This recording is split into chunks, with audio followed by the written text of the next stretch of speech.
Alright, look. I say that to say this, right?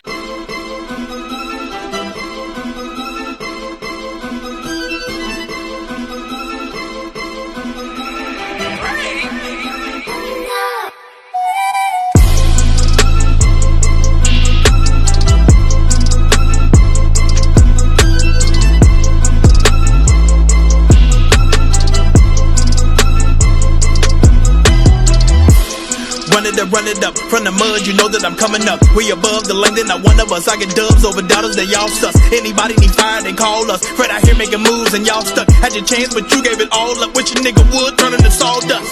Yeah, head of my time. Getting out the hood was all on my mind. Getting respect was part of my grind. Want these kids just to know they can shine. Excuse me, I'm speaking my mind. All my goals, I'm a... You already know what it is, man. This is Fred with the I Say That to Say This podcast, brought to you by M3S3. Appreciate you pulling up to check out this new episode. But listen, to help this channel grow, make sure you like, make sure you comment, and make sure you subscribe. And don't forget, the members get exclusive content. You already know. Hope you enjoy the show. It's good, my G. In the building.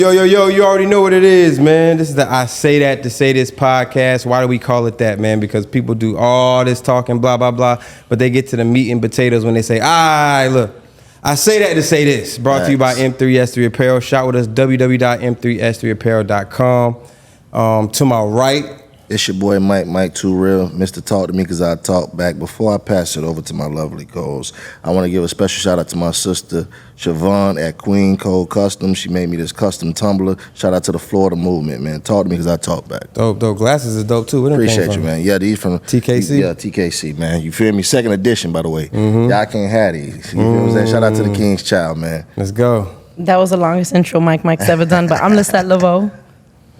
Oh, damn. Special guest, my boy. I'm gonna let you do your own introduction. Let them know who you is, my G. It's your boy, Knowledge of God, hiphopisreal.com. You know what it is, #1 media source in battle rap. Number one. We out here, we working. Salute to you for having me. Come on, man. And listen, man, listen. Very special guest in the building, man. Today we got the honor of sitting down with a true legend in the world of hip hop. A lyrical genius, battle rap pioneer, platinum selling artist. His impact on the culture is undeniable, from classic hits, classic freestyles, unforgettable battle rap performances. He set the bar for consistently proving why he's one of the best to ever do it. His wordplay, punchline, storytelling has influenced countless artists, solidified his place in hip hop history. Beyond the music, he's a symbol of resilience and reinvention. Continuously. Reinventation. That's the new word. Come on. You got a poetic license. It's okay. Yeah, you can make up words. Continuously pushing boundaries, evolving the culture. It's a privilege to give this man his well-deserved flowers while he's here with us, man. Ladies and gentlemen, Philly's own, the hustler, Mr. B.A.R.S is back. Cassidy in the building. Man, but I'm feeling humble today. Just a regular dude, Barry Adrian Reese. Salute. To talk to y'all, man. Appreciate you being here, man. Thanks for having me, though, man. 100%, man. MIA, man. Yeah, 100%. Glad to have you too, man. You get a different type of feeling. All these memories I got from being out here, man. I bet. You know, before we get into it, man, I love all your hits, bro, all the freestyles. But, I was chopping it up with you a little bit before we got started, and I wanted to say it on camera, you know what I'm saying? Songs like Myself, Innocent Man, Pray, my shit. Real Talk, got me through some dark times. You know what I'm saying? I never even thought I had an opportunity to meet you in person, but I got you here on my show. So I wanted to take the time to say salute, and I appreciate you for that energy and inspiration. So we're gonna do our cheers. I appreciate you for tapping in, man. Oh, Getting thank you, inspired Saeed. from the music, man. That's what I do it for. So Salute. I mean a lot. Thanks for doubling back and having me on the show, man. 100%. For sure. All right, so hold your glass in the air. Repeat after me. I'm not above you. I'm not above you. I'm not below you. I'm not below you. I'm right here with you. I'm right here with you. Yes, sir. Let's get it. I'm an innocent man. Misunderstood. It's man. understood. For sure. Understood. You know how many times I had that Smack DVD on shit real. You know how bagging the whole brick feel. Big deal. Hit the garage and switch wheels. Drill with the menage and tip drills. Give me a massage and- show me how them lips This feel. Shout out to the homie. Yo, Don Marino plays your fucking freestyles every time we go up and down Florida. Nah, like that's when love. he battle. Shout out to Don. He wish he wanted to be here to meet you and shit like that. But every road trip, yo, I'm putting on his cat and he know word for fucking word. Word for word. Every fucking freestyle, bro. That's love. Yeah, you got a bunch of legendary moments, freestyle, songs, everything. We need a full package, bro.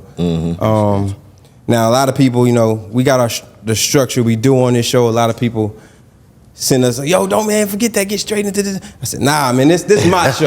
You know what I'm saying? And I got Cass on the show. I never thought I'd have a dude I was watching forever finally on the show. So the things I want to know personally, so I want to take a minute to cherish it. Now, Barry Adrian Reese. Let's take a walk. Who is Barry Adrian Reese in high school? That's where we starting at. That's what we said. We gonna start there. He gonna Way take. back. He gonna take. We you to gonna the take a walk. walk. I always take a walk with the guests. You know what I'm saying? Yeah. I mean, it depends on what part of high school you talking about.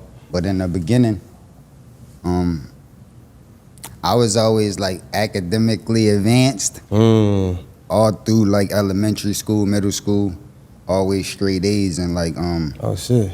scored super high on like citywide tests and all that stuff. Oh damn. So I went to the school called Central High School. It was in Philly. It's like one of the best high schools in the country. But you gotta like get accepted. Like it's not like a neighborhood school. Like they gotta accept you for you to go there because it's like a college prep school. But really it's like college on campus. Like you can leave the school all periods. Like all periods of the class, you could leave the school, be outside. It's like really like college. Damn. But it's prepping you for college. But you gotta be super smart though. Because they move at a fast pace. So if you ain't on point, you know what I mean? You kicked out. Not only kicked out, but you'll fall behind. Like it'd be a lot of pop quizzes and a lot of tests and unexpected stuff that you gotta actually be on point or you'll fall behind. Right. You know what I'm saying? So that's what my high school was like in the beginning. But still rhyming, still barring it up. Had this after school program in that smart school. It was an after school program where we would stay after school and be rhyming, ciphering, going over like tools to the culture and all that. Right. And right up the street from my high school was Broad and Alany. That's like a major place in Philadelphia in the city. Broad Street run through the whole city. I know you Broad probably Street- heard about Broad it. The Street Broad Street Bully, Beanie Siegel. So Broad Street run through the whole city. Okay. But this is Broad Street and where Alany cross it. So where Broad and Alany cross is like a big bus depot. So most of the buses from all over the city stop there. You know what I'm saying? So it's two big high schools, Central High School and Girls High. A high school full of all girls. Damn. So that was right there. But mostly every school or wherever you was from, if you had to go to certain parts of the city, you would meet up at that depot. So it was like thousands of kids there every day. And that's where I would start ciphering and rhyming. That's where I really got famous at, you know what I mean, for putting in a lot of work out there on that block. And I was there every day because I went to school every day. Right. So every day after school, I'm just right there ciphering for hours before I go home. So that's pretty much what my high school life was like. Was that the lyrically sharp and dangerous, that group? That was your first rap group, right? Was that in high school or that was after high school? Nah, that was before high school. Oh, that was before. Lyrically Sharp and Dangerous was an early group I started like with my man Lucky. He was from New York and but like his family lived on the street that I was living at the time, uptown. Okay. So yeah, we started that group, Lyrically Sharp and Dangerous. But I was like, I was super young then. I was probably like 12 or Damn. 13 or something like that when we started that group. So I was like, I wasn't in high school yet. So you've been rapping for like Forever. how long? Like when did you start rapping? You think? Like I was born in the rap music, so I was always like, you know, Your parents was rapping playing and it, or- freestyle since I could remember talking. Oh, But shit. and like back in the day, it was this gaming station called Genesis. It was like Genesis, right? So when you play a Genesis game, you could go to option mode, and on option mode, it'll have like the instrumental to every board, and you could shit. go to Facts. like, you could go to like different numbers, and it would like keep playing the beat to that board, but it was on loop, like how we could loop a beat now, like in the Like Pro Streets of- Tools, and Streets it'll of never Rage and stop Sonic playing, and it'll shit. just keep playing. So we would go to like option mode, and a lot of them was corny, but certain boards would have some dope beats. Some heat. So we'd go to them beats, and that's how I started writing, playing around with my friends when I'm like, you know, super young, 7, 8, and all that. But I really got serious. I was in school. I think I was in like the 4th grade. Damn. So maybe like 9 or something, 9 years old. So you always knew. So this when I first started taking it serious, like in the 4th grade, I was in this after school program, this fire prevention program. It's telling you how to, you know what I mean, watch out for fires and all this Right. stuff. We ain't really care about that. We used to just go to hang out. Like that's what we Right. used to go to have fun and, you know what I mean, chill, talk and all that. Like how much you gonna know about fires? So we really used to go hang out, you know what I mean? Yeah. But one day I was in that after school program, the teacher started going around the class like asking people like, yo, what you wanna do when you grow up? So you might say doctor, what you wanna do? You might say lawyer. Lawyer. Ask her, she might be like a model or just like Right. an actress or something like that. Yeah. But everybody was giving like more, you know, generic answers like the doctor, lawyer, the regular shit. So when they got to me, like I told you, I was always academically advanced, so I was like a class clown too, because I ain't really have to focus to learn. Like, you know what I'm saying? Like I already knew everything, so I would just play because I was bored. And so they asked me what I want to be, and I'm like, man, I'm gonna be a rapper, man. Like when I grow up, I'm gonna rap. Like, you know what I'm saying? She's like, what? I'm like, I'm gonna rap. So, I mean, put me on the spot though. They're like, all right, if you're gonna be a rapper, then write a rap about this fire prevention program. Come to class tomorrow and say it to the class, and we'll let you know if you got a chance of being a rapper or not. Like, you know what I'm saying? That's fire. So I'm like, oh, so I tried to, but they put me under pressure. So I'm like, all right. And everybody like, oh, yeah, oh, like going crazy, like they want to see me do it. So I'm like, all right, I got to do it. So I went home that day after the program, and I'm like, yo, I got to write my first rap. And that's when I locked in, I wrote my first rap. My godmother, her boyfriend at the time, like her baby father, he was there. His name Reese. So he's like wow older than me, like I mean my old head. So he started giving me some, you know what I mean, help, giving me, I mean, advice, because he was rapping back then. And so he like gave me some advice. And I told you I'm like 9. Right. So it's like he trying to like give me some advice, but I told you I was locked in with rap. So that's when I put my first rap together, kept going over it, memorized it that whole next day. And by the time we get to the fire prevention program the next day, they get to me and they like, oh, did you write the rap? Let us hear it. And I just go to the front, a little nervous, but I got it. So I just say that shit and I'm giving it up. And the next thing I know, like everybody just looking like while I'm saying it, they looking like they see like a fucking alien or something. Everybody eyes start going like this, and they like they can't believe like what I'm doing. Yeah. And after I finished, they went so crazy, like Michael Jackson was there or something. Yeah. And everybody asking me all these questions. They can't understand how I was able to just put that shit together like that. And that feeling that I felt from that day is the reason why I said I wanted to rap. And I'm telling you, when I was 9, so it wasn't the reason why most people want to rap, like for business or, you know, for money or success or like, you know what I mean, chasing clout. I ain't really care about that. I ain't had no obligations or nothing. But that feeling of impressing somebody with just something you could think about. Like I ain't had to go buy no clothes. They wasn't going crazy because the way I look or my clothes or how smart I don't know, not kind of because how smart I was, but nothing like your parents wise or nothing like that. It's like you could just think of something, write it down, say it, and then people go crazy. You was like I'm like, damn, that feeling is amazing, and it's like a high. It's like being on dope. And I've been chasing that high ever since. That's a great analogy. That's crazy. Yeah. So That's dope. Do you remember the rap? Yeah, I remember the rap. Yeah, because that was like an important rap, my first rap. So I remember. We can hear it.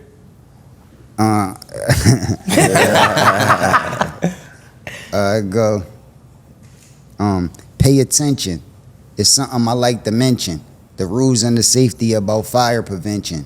Now, SOS, silence, order, and speed. If you burn, you'll learn. If concerned, then you'll need to listen up. Because this is all that I ask. It's not a hard subject, it's a real easy task. The fire alarm, this bell gives off a signal. Beep.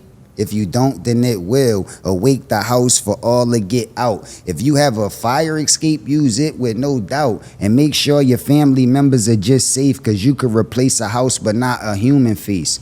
And don't smoke in bed, it's not a joke, you'll be dead. And listen to the rhymes that Barry B said. Now, before I retire, one more thing. If your clothes catch fire, stay calm, keep control, drop to the ground, spin and roll and spin over and over again. This my fire prevention rapping is done, my friend. Peace. Crazy. That is fucking crazy.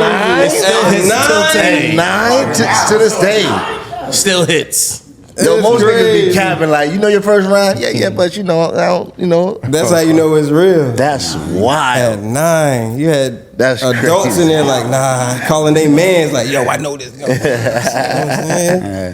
I'm saying? You could tell by the vocabulary And the I was vocab. advanced, that I was smart, but it also you could tell that I was 9 and it was back in the day, and I'm Barry B and Peace and like done, my friend. Like it's like a lot of that. Like, you could tell like it was super potential, and like if you 9 and you in the classroom with people that same age and you spitting like that, they can't believe it. They like, oh my goodness. I would have been Especially if you ain't start off a rapper. Like yesterday, I was just a regular classmate, just regular. They told me to write a rap. Now today, I'm saying that, and they're like, oh shit. That's like some movie shit, man. You ever thought about doing like a biopic and putting that in there? For sure. Like, your life is for sure a movie. Yeah. For sure a movie. If somebody just read it, didn't know who you was, it'd be like, man, this fiction. There's no way this happened. Right. Yeah. You know what I'm saying? Your life is for sure a movie. I would definitely go watch that. 1000%. Yeah. Like my life started off a movie when I was young. When I lived in Philly, I used to live over top of this store.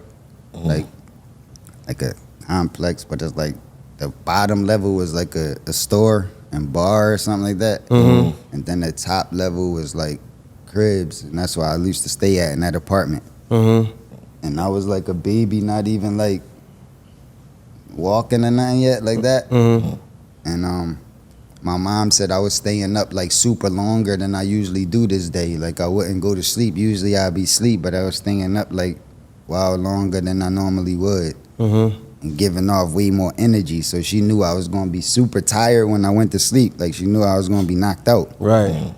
And she said she finally laid me down in the crib, and then she went downstairs to the store to go get me something. I don't know if she went to get milk or get her some cigarettes, or I don't know what the hell she went, but she went downstairs to the store to go do something. And while she in the store, it's like kids getting home from after school, I think. So it's like kind of crowded or whatever, but she waiting for it, and then she say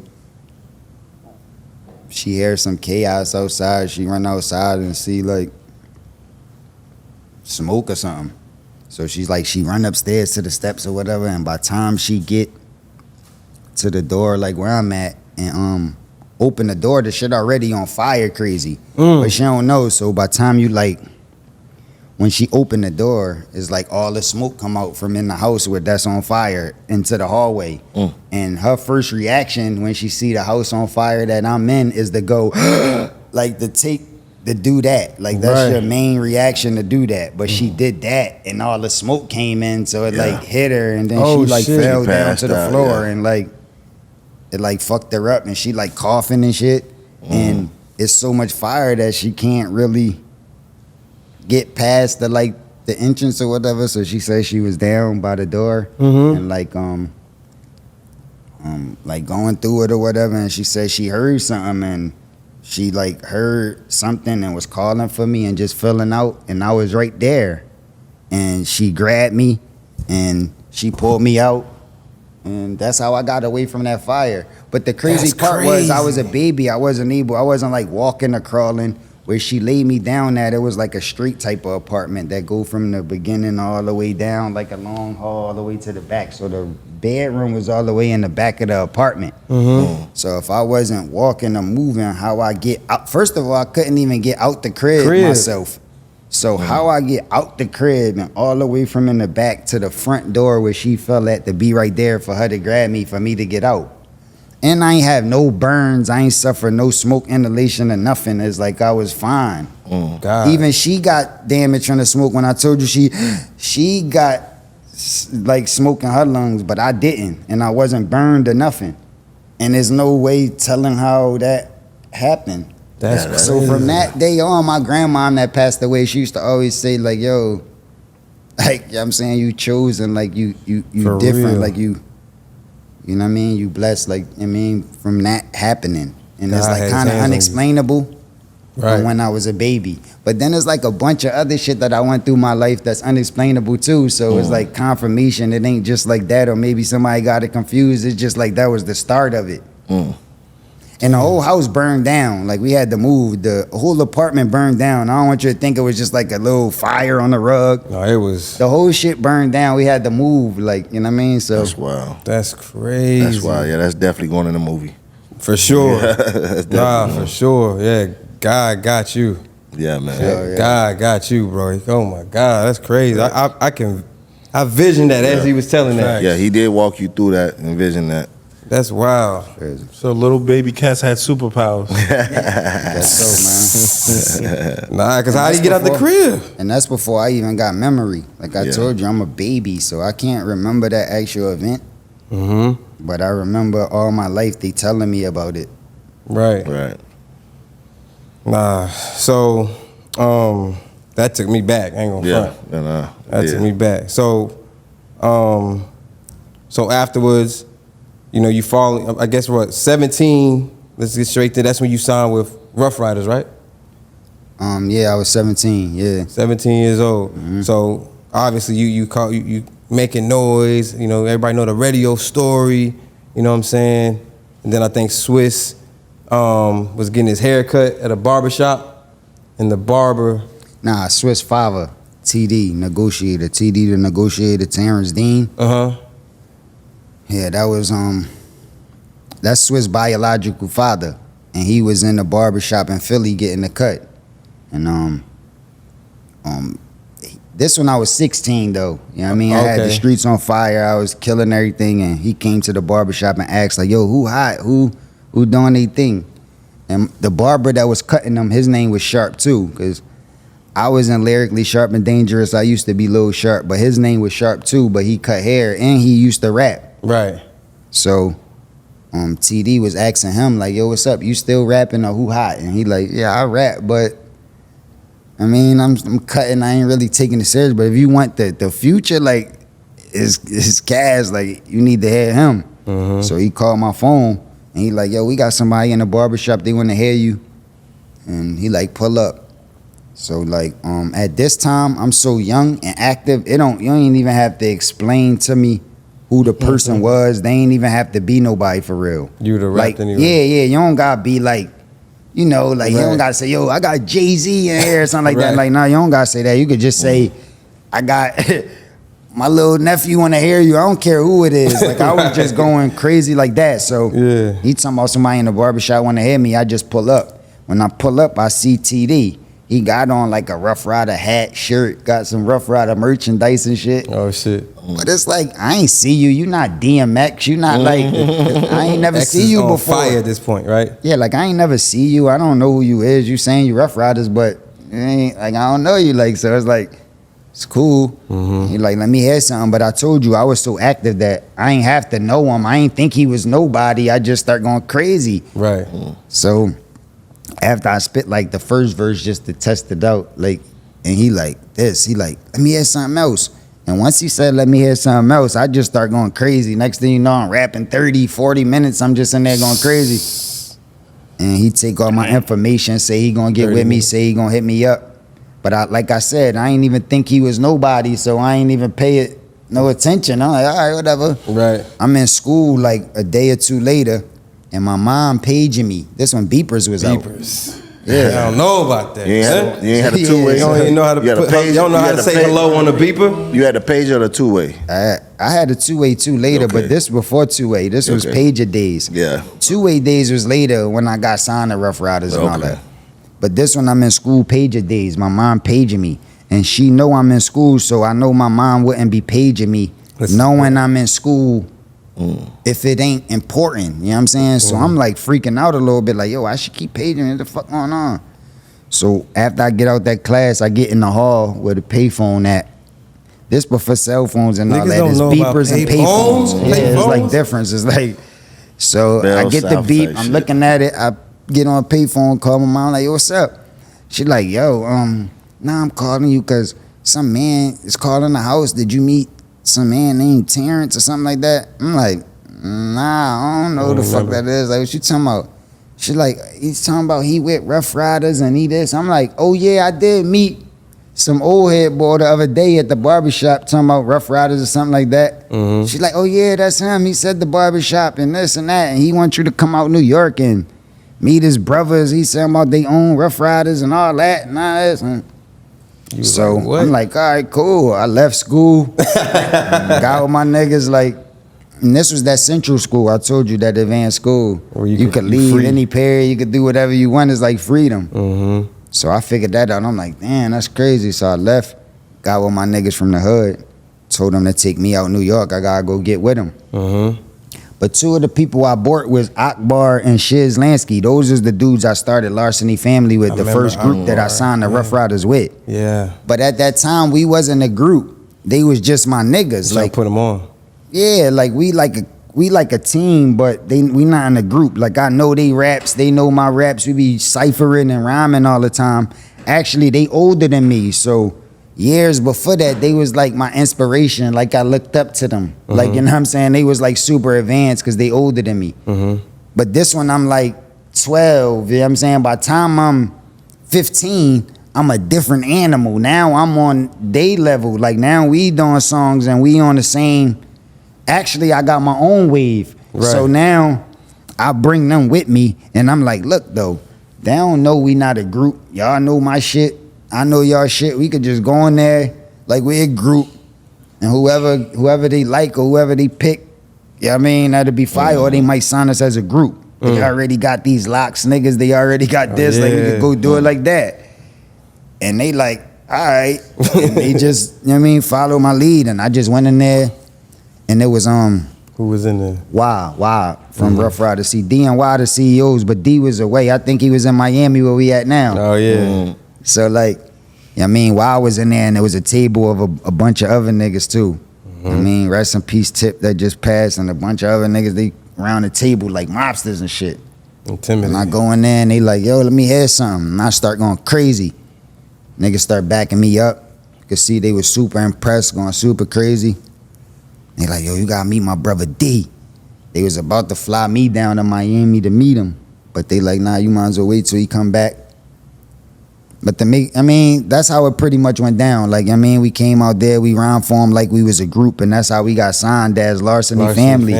But we ain't even had a name yet. Like, we had to meet in first and act like we was a group. Then once we seen that they was feeling us and they was liking us, like they what's the fuck name? with What's us, the name? we came back down after that. Like, yo, we gotta think of what the fuck is our name? And we start going through different names, and that's how we came up with the name after we already act like we was a group. That's dope though. How you put them on like that? Because you Yeah. could have been stingy. Like, man, they want to hear me. Exactly, because You know what I'm TD just called me out there, but you know what I mean? Those were my niggas, and like I said, they inspired me to be on my job back in the day when they was active and I wasn't, you know what I mean? I was a young boy. So I'm like, yo, these my niggas for real. That's honorable. And I don't really know how the business go or how it's gonna work out to come together. I just know it's an opportunity, so Right. we all could get one. Right. And I always felt confident in myself. I ain't feel like me giving somebody else an alley-oop will hurt my shit. Like That's a lot real. of people feel like that. I'm about to say Like, that's you know what I not mean? common. That's real. That is not Because a common. lot of people don't get success off the strength of their talent all the time. You know what I mean? It'd be a bunch of other shit. So Right. they feel like if somebody else get in position, it could tarnish their situation. Right. But I never felt like that. Like, you know what I mean? I always wanted to throw alley-oops Mm-hmm. and always be encouraging people to get better. Not trying to figure out ways to throw dirt in people's path or make them get worse or tarnish they shit, you know what I'm saying, to make it better for me. I always be calling niggas on some motivational shit, like get better, right? Let me hear some. Let me like that's fire, like on that type time. That shit is not But I common. think that got a part. I think that got to do with what I told y'all already, that I started rapping when I was 9 for the feeling of wanting to impress people. Right. And I be expecting other rappers to want that feeling too. That's why I act like that. Right, get on your job. What you doing? Like, Right. You know what I'm saying? But other people be more interested in other things, and that's cool too. But it just don't give me that high. Like, you know what I mean? Right. Even getting a check, like that's cool. I fuck with getting a check. You know what I mean? That high is good, but it don't feel like that. Ain't the Like, you know what I same. mean? That's the love of the game that you got. Most artists still to this day ain't even got that.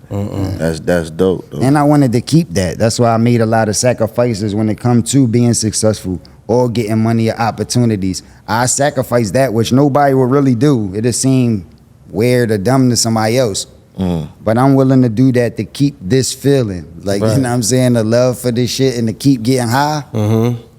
I'm willing to make the sacrifices. You know, oftentimes when you got that mindset and you got a lot of people around you who you can motivate and get that energy to, and you try that and they don't feel like that, it's a letdown. Is it a letdown for you? Like when you like, yo, like you trying to like, yo, you don't feel like this? Like, get on your job. Like and they don't get that same feeling you got, and they kind of, you know, get lazy or like, man, where the money at? Or, you know, like they don't. Is that a letdown for you, or is it more like you understand? Like, well, I just understand. Like, I just overstand you, not me. I mean, Where you at with that? That's a hard question. I'm sure Jesus, when he was walking the earth, he was getting frustrated with, you know what I mean? At times they even write stories about him running in the church, turning tables over, getting like a little frustrated at what's going on. Right. But I'm sure he ain't expect nobody to be like him. He was sin free. He was like perfect. And you can't expect these regular dudes to be like you. Like, you know what I mean? He knew the disciples, what they was gonna do, how they was gonna be. He even knew about the Judas disciple that was gonna betray him. He knew that was coming. But he ain't tell his man, yo, hit him or get him out the way because I know it's coming. Right. He just knew it was all a part of the plan and just let it happen. Right. So sometimes I be like taking that in consideration and know that's how I gotta be. I could be an example, but I can't expect people to be like me.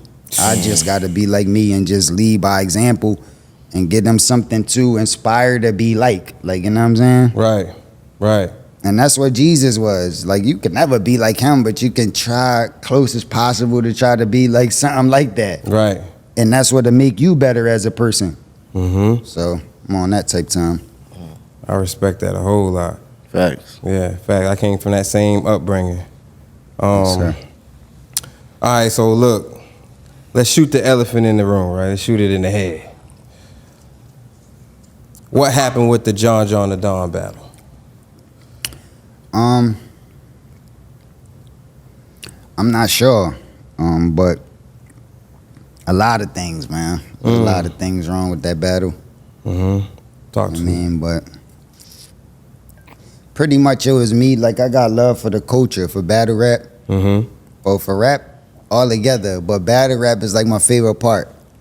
So I be wanting to see that shit progress, get further, and like, you know, keep it moving.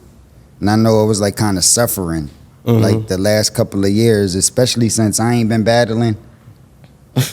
It's been like, I like how you did that.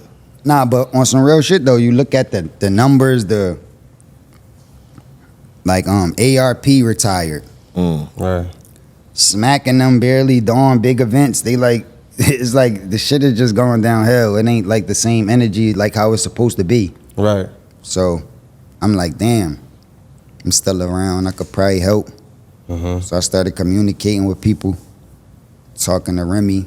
Hitman was putting on the event. We started negotiating. He was trying to get me at his event. This last one? Yeah. Power Moves? Yeah. And then I started talking with not actually John, but somebody that I guess do business with John and was doing business with me. Like bought me I think a show or something, or maybe a basketball game I did or something. Something I did came through this person, and then we started communicating, and he dealt with John too, so he the one that like plugged and connected it. Like, you know what I'm saying? But I already told them what type time I was on and what I was dealing with and what they needed to do to make this shit make sense. Like, you know what I'm saying? As far as bread. And, yeah, as far as bread too, like they definitely ain't have the bread that I'm asking for. And that's the thing I think people confused about too. People hear the number that I be asking for from these other leagues or these other situations and think just because I'm battling with John that he was able to get that amount of money up. Right. But that's not what happened.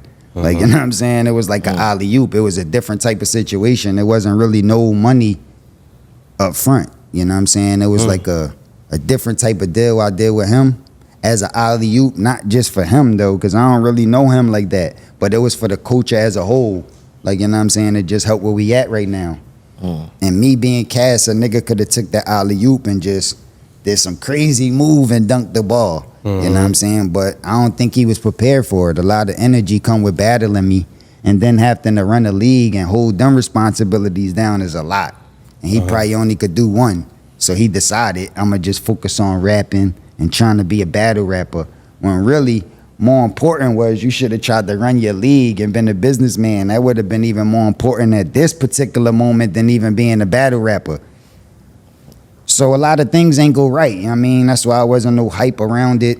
You even see like Hitman, he had a battle like after the date for hours was supposed to be, and there was more hype around it, more face-offs. The blogs that he was doing about his battles was doing more numbers because he was kind of executing with the battles that he had locked in, and John was probably overwhelmed a little bit, so it wasn't really going according to plan. And I told you that I ain't get the type of money that I'm supposed to get in the beginning, so the only way to make sense is to make it be a big event where I could benefit on the back end. And you know what I mean? But to do that, you got a lot of work to do. And you can't expect me to start doing work if I'm coming out for 5% of what I charge or something. Like, you know what I'm saying? Like, you can't expect me to go jump around and do a monkey dance to try to get it hype when I'm already throwing an alley-oop already. Like, you know what I'm saying? So it's like, I think that's where the issues came in at. But you could tell by the energy that was revolved around it, even the people that knew about the battle. Like, you have to be a super battle rap person to know about the battle. Like, if you just outside regular, it wasn't enough hype around it for you to even know about it. So it's like, what's going on? You got cash. You're supposed to be going crazy. But it wasn't right. The amount of people that came out to that event, you could tell that it wasn't right. And that's why I ain't do no promotion really. Couldn't really stand on it because I felt like that's what all they was expecting me to do. Like, you know what I mean? Get me locked in and expect me to do all the promotion, bring everything, and everybody benefit for nothing. And that's not how I work. I've never been that type of dude. Like, we gotta make that shit make sense together. And I think that was my fault for even telling them that I was gonna do it. Nah, that I was gonna make it happen with a battle rapper. Like, you know what I'm saying? All these other battles I did was with league owners, niggas that really know how to do business. That's all they do. So when they get an opportunity to book a cast, they know what to do. They know how to really move forward with it. But he like a battle rapper that, I mean, he ain't really know how to capitalize off it. Even the date that he set for us to battle was too soon. before anybody even knew, before we even had the opportunity to promote. It just was all wrong. You know what I'm saying? Did you keep him updated with all this information, or you just? Nah, because that's not my job. Like, I don't got to keep nobody updated with nothing. I don't got to do nothing. I ain't make no changes. I ain't do nothing. I keep them updated with what? I ain't changed the way I talk, the way I look, or my plans. You change. You need to keep me updated. What the fuck is going on? What we doing? You need to keep me updated. I already let you know what you got to do. So I don't got to keep checking on you to keep you updated if you doing what you got to do. You know what you got to do. You know you know what's going on. I don't got to keep updating you. Right. But I'm just so competitive that I think when the battle was coming, like, there was a lot of people in the studio with me, like the day, 2 days before I was preparing, getting ready. And I know, like, I'm so competitive, even though the business wasn't right and it wasn't set up right, I probably would have still went there and just cooked them anyway, just on the strength. But on top of that, the higher power made me sick. So I was like, fucked up. Like, every time I say a bar too, I start coughing. My voice was gone. I was like in a bad predicament.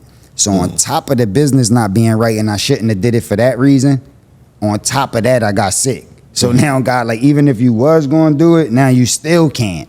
So I let them know. Like, I called in, tapped in, let them know that I'm not making it. So you talk to him. Yeah, I clearly let them niggas know I'm not coming. I'm not making it. But what we should have did is just rearrange the whole battle altogether. Like, you know what I'm saying? Well, the whole battle gonna be 3 days later or a week later or 2 weeks later because Cass sick, and we gonna do it like this and we get it right. Not just do the event still.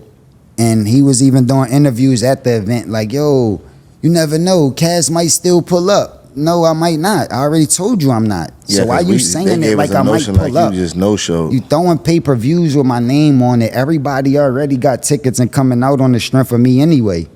And you ain't do a good job at that. And then you still telling people that I'm going to come out at the last minute when I'm not.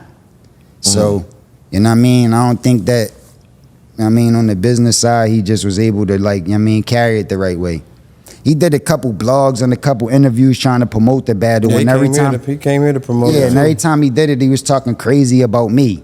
Like, you know what I'm saying? When I'm really throwing you an alley-oop, you should have been talking like that. But you trying to talk crazy like you really paid me the money. Like, I could see if you really gave me the money I was asking for, gave me my front end, did the right type of business, then it's like, all right, I can even see then you not, you know what I'm saying, interest. Like, I got an investor, I did more than what I'm supposed to do, so now I'm gonna just focus on battling. It's like, cool.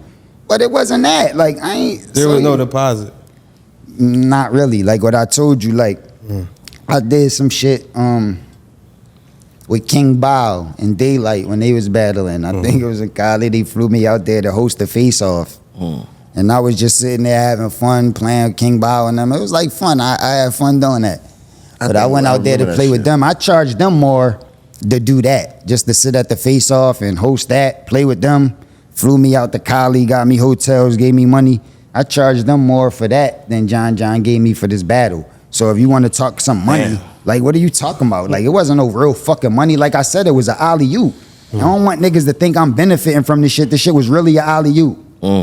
Like, come on, man. Like, I ain't, like, it wasn't no real money. Like, you know what I'm saying? So niggas talking about give back a deposit just on the strength of you even doing that one blog saying my name is worth more than that shit you gave me.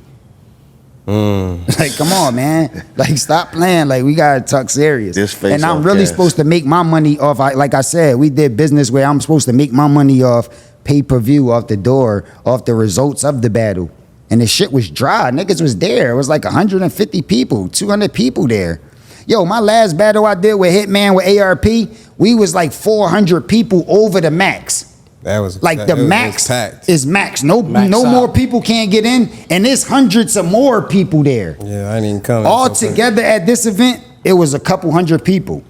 That goes to show you what happened. What's wrong? What's going on? I think a lot of people feel like because you didn't put the stamp on it, like, that's why it wasn't what it. And that's why when Cass and that's why does the face off, when Cass say, "Yo, I'm here," that's when people that's why I didn't, because it's not one sided, bro. This shit is a battle. It's not one sided. Like, especially with the deal I did with him. If that's the case, then it's 99% the one. Then Then I get 99% of the profit, you get 1%. Then I do it like that. We gotta balance it out the right way. We not gonna balance it out like it's a different event cause this your league. We gonna balance it out like it's something different, but you don't do nothing and you expect me to put the stamp on it and do all the work and get people to watch and come out and everybody make money and he make a lot of money for just doing what he did? No, I'm not doing that. I don't work like that. That's not how I move. I took 15 years off of battle rap until I could get the money that I was looking for. I remember that. I told them niggas, I need 250,000 when niggas wasn't even getting $200. I remember that. It sounded insane. I remember that. Yo, niggas couldn't even get $200. And I said, I want 250,000. And niggas said, yo, that's impossible. You bugging, you tripping. The first it was and 20, niggas right? thought I was crazy. So niggas stopped talking about me with battle rap. Time passed. Then years later, they come, yo, I got 20. No, that's not enough. Years later, I got 40. He turned it down 40,000. Nah, that ain't enough. Years later, yo, we could put this together and you could, nah, that ain't enough. So I took 15 years off until them niggas came to me and told me, yo, we got that number you asking for. Oh yeah, that sound about right. Let's do it now. I don't play games, bro. I don't get over on nobody. I don't lie. These other niggas lie. You can look at their battles, look at their history and see who lie. I don't lie. I don't got no reason to play games. And like, you know what I'm saying? I've been in wild predicaments that niggas should seriously be intimidated in, and I never been scared. Like, so be scared of John or make up some excuse. Like, I had like 5 rounds ready for this nigga. And they all longer than regular niggas rounds. Like, you know, I super rap. So each of my rounds is probably like a 3 rounds. I could break up one of my rounds and make it all 3. And I had like 5, 6 of them bitches. The night before, even when I'm sick coughing, I wrote a whole nother round the night before. While I'm sick, not even going, can't even make it, and still wrote the whole another round. So it's like, I'm not worrying about battling. Like, this shit is easy. Niggas is playing with this battle rap shit. I watch battle rap. I see these niggas play all the time. I don't really care about battle rap, and I care about the business. Bars, or do you come up with it in your mind? I care more about the business and this shit taking it to the next level. So when I throw an alley-oop, I want you to do a crazy dunk. What do you say to? You act like you about to lay it up. You got a chance to dunk it, but you switch hands, act like you about to lay it up and get it blocked. It's like, I don't want to see that, bro. What do you say to the person who's like, okay, the number won't there, whatever the deposit was, you know, maybe the pay-per-view was worked out, whatever the situation was. Like, even if he sent $20, like, he should get the 20 back. What do you feel like to the person who feel that way? Like, whatever it was he did, saying he should get that back because it ain't happen. Nah, I don't got no talk for a person that feel no way. I don't know what person you talking about. I'm sure it's people that feel all type of ways, but that's not how business work. You know what I'm saying? I already wrote my raps. I already did what I did, and we had an arrangement. So where I'm gonna get my money from? You talking about give him the $20 back? Where I get my money back from? I'm supposed to make money. I'm told you I'm supposed to make the majority of that money from the door, from pay-per-view, from all that shit. I'm supposed to make the majority of the money. So where my money at? Because you still did the event. So all right, I give you back your $20, but you still got to give me my money for what we had arranged at the deal, right? That's how business works, right? That's part of the deal. I thought that's how business worked. So I ain't getting my pay-per-view money or my door money. It's cool. I ain't showing up. But you still supposed to get this little 5% of what I charged that you gave this little, like, yo, go get something to eat. Yeah, I'm supposed to get that back? Like, come on, man. Like, let's be real, man. Like, the same thing when I was supposed to battle Freeway with the URL before that. Y'all know I had a battle locked in with Freeway. I ain't want to battle him, but they set it up, and I'm supposed to battle him. They gave me the advance. And then what happened? It just ain't go down. What happened to the Freeway battle? It ain't go down. So URL just decided we not doing it.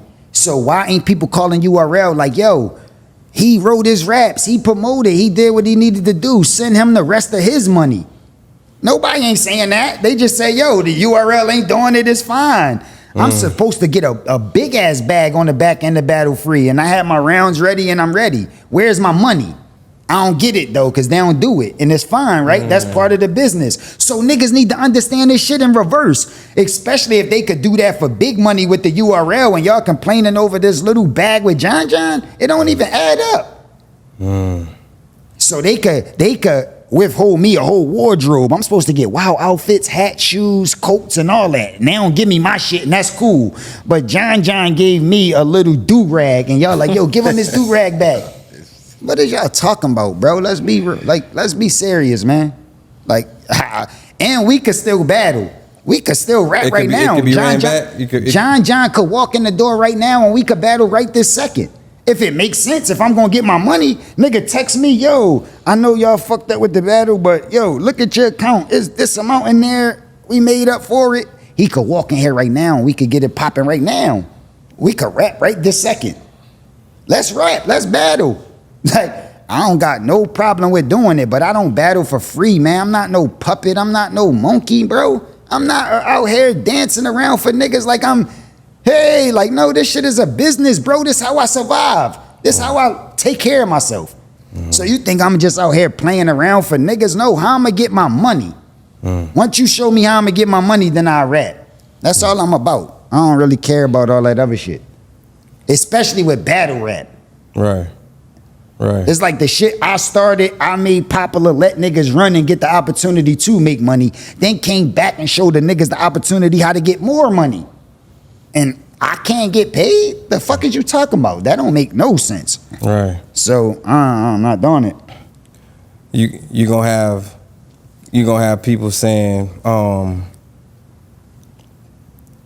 cause I know, you know, rest in peace. I don't know what happened. I think your man passed. Somebody passed in your camp or your surroundings. For sure. Rest in peace. That was another sign too. Right. So then, like, was he sick or did he mad? You know, they gonna, you know what I'm saying? They gonna R.I.P. Crook.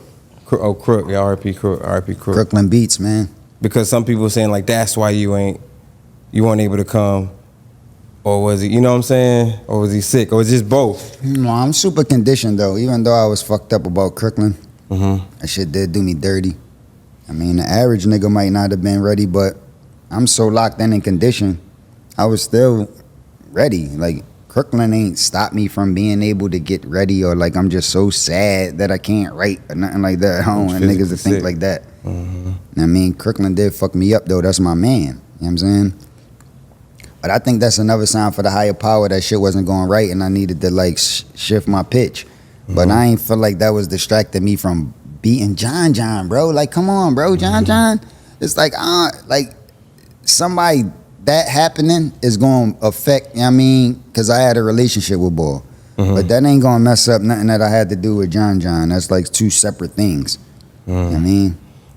I want to do it. But it's another reason why I felt like, yo, I'm standing on what I'm standing on. Like, this shit got to be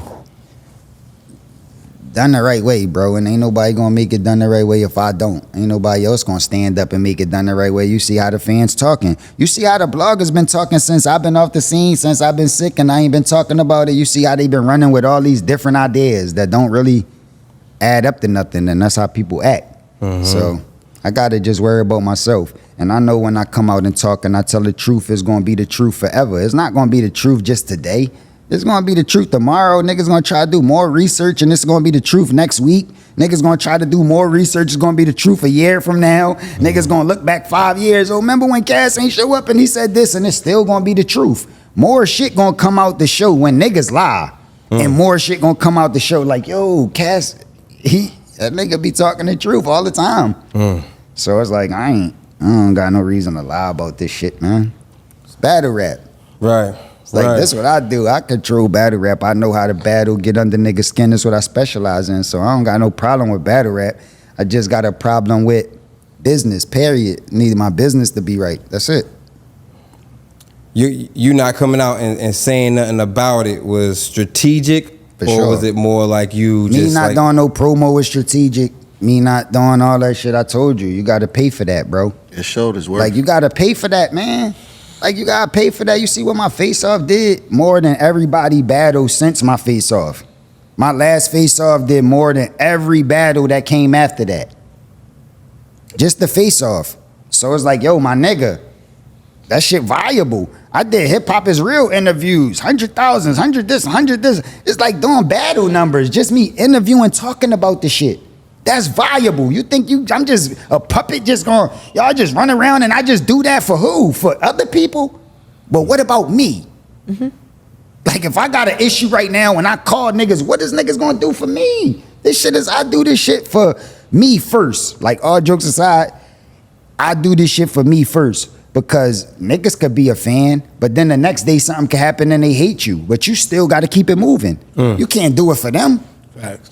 I do this shit for myself more than anything. And as time passed, more people get to see, yo, even though he doing it for himself, I like him for that. Right. But I don't adjust myself and do it for other niggas. I never did that. Right. I respect it. Right. Nah, Yeah. That's true though.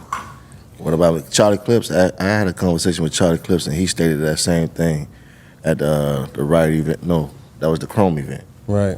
He stated that exact same sentiment. What about me? I do this shit for me. Me first. For sure.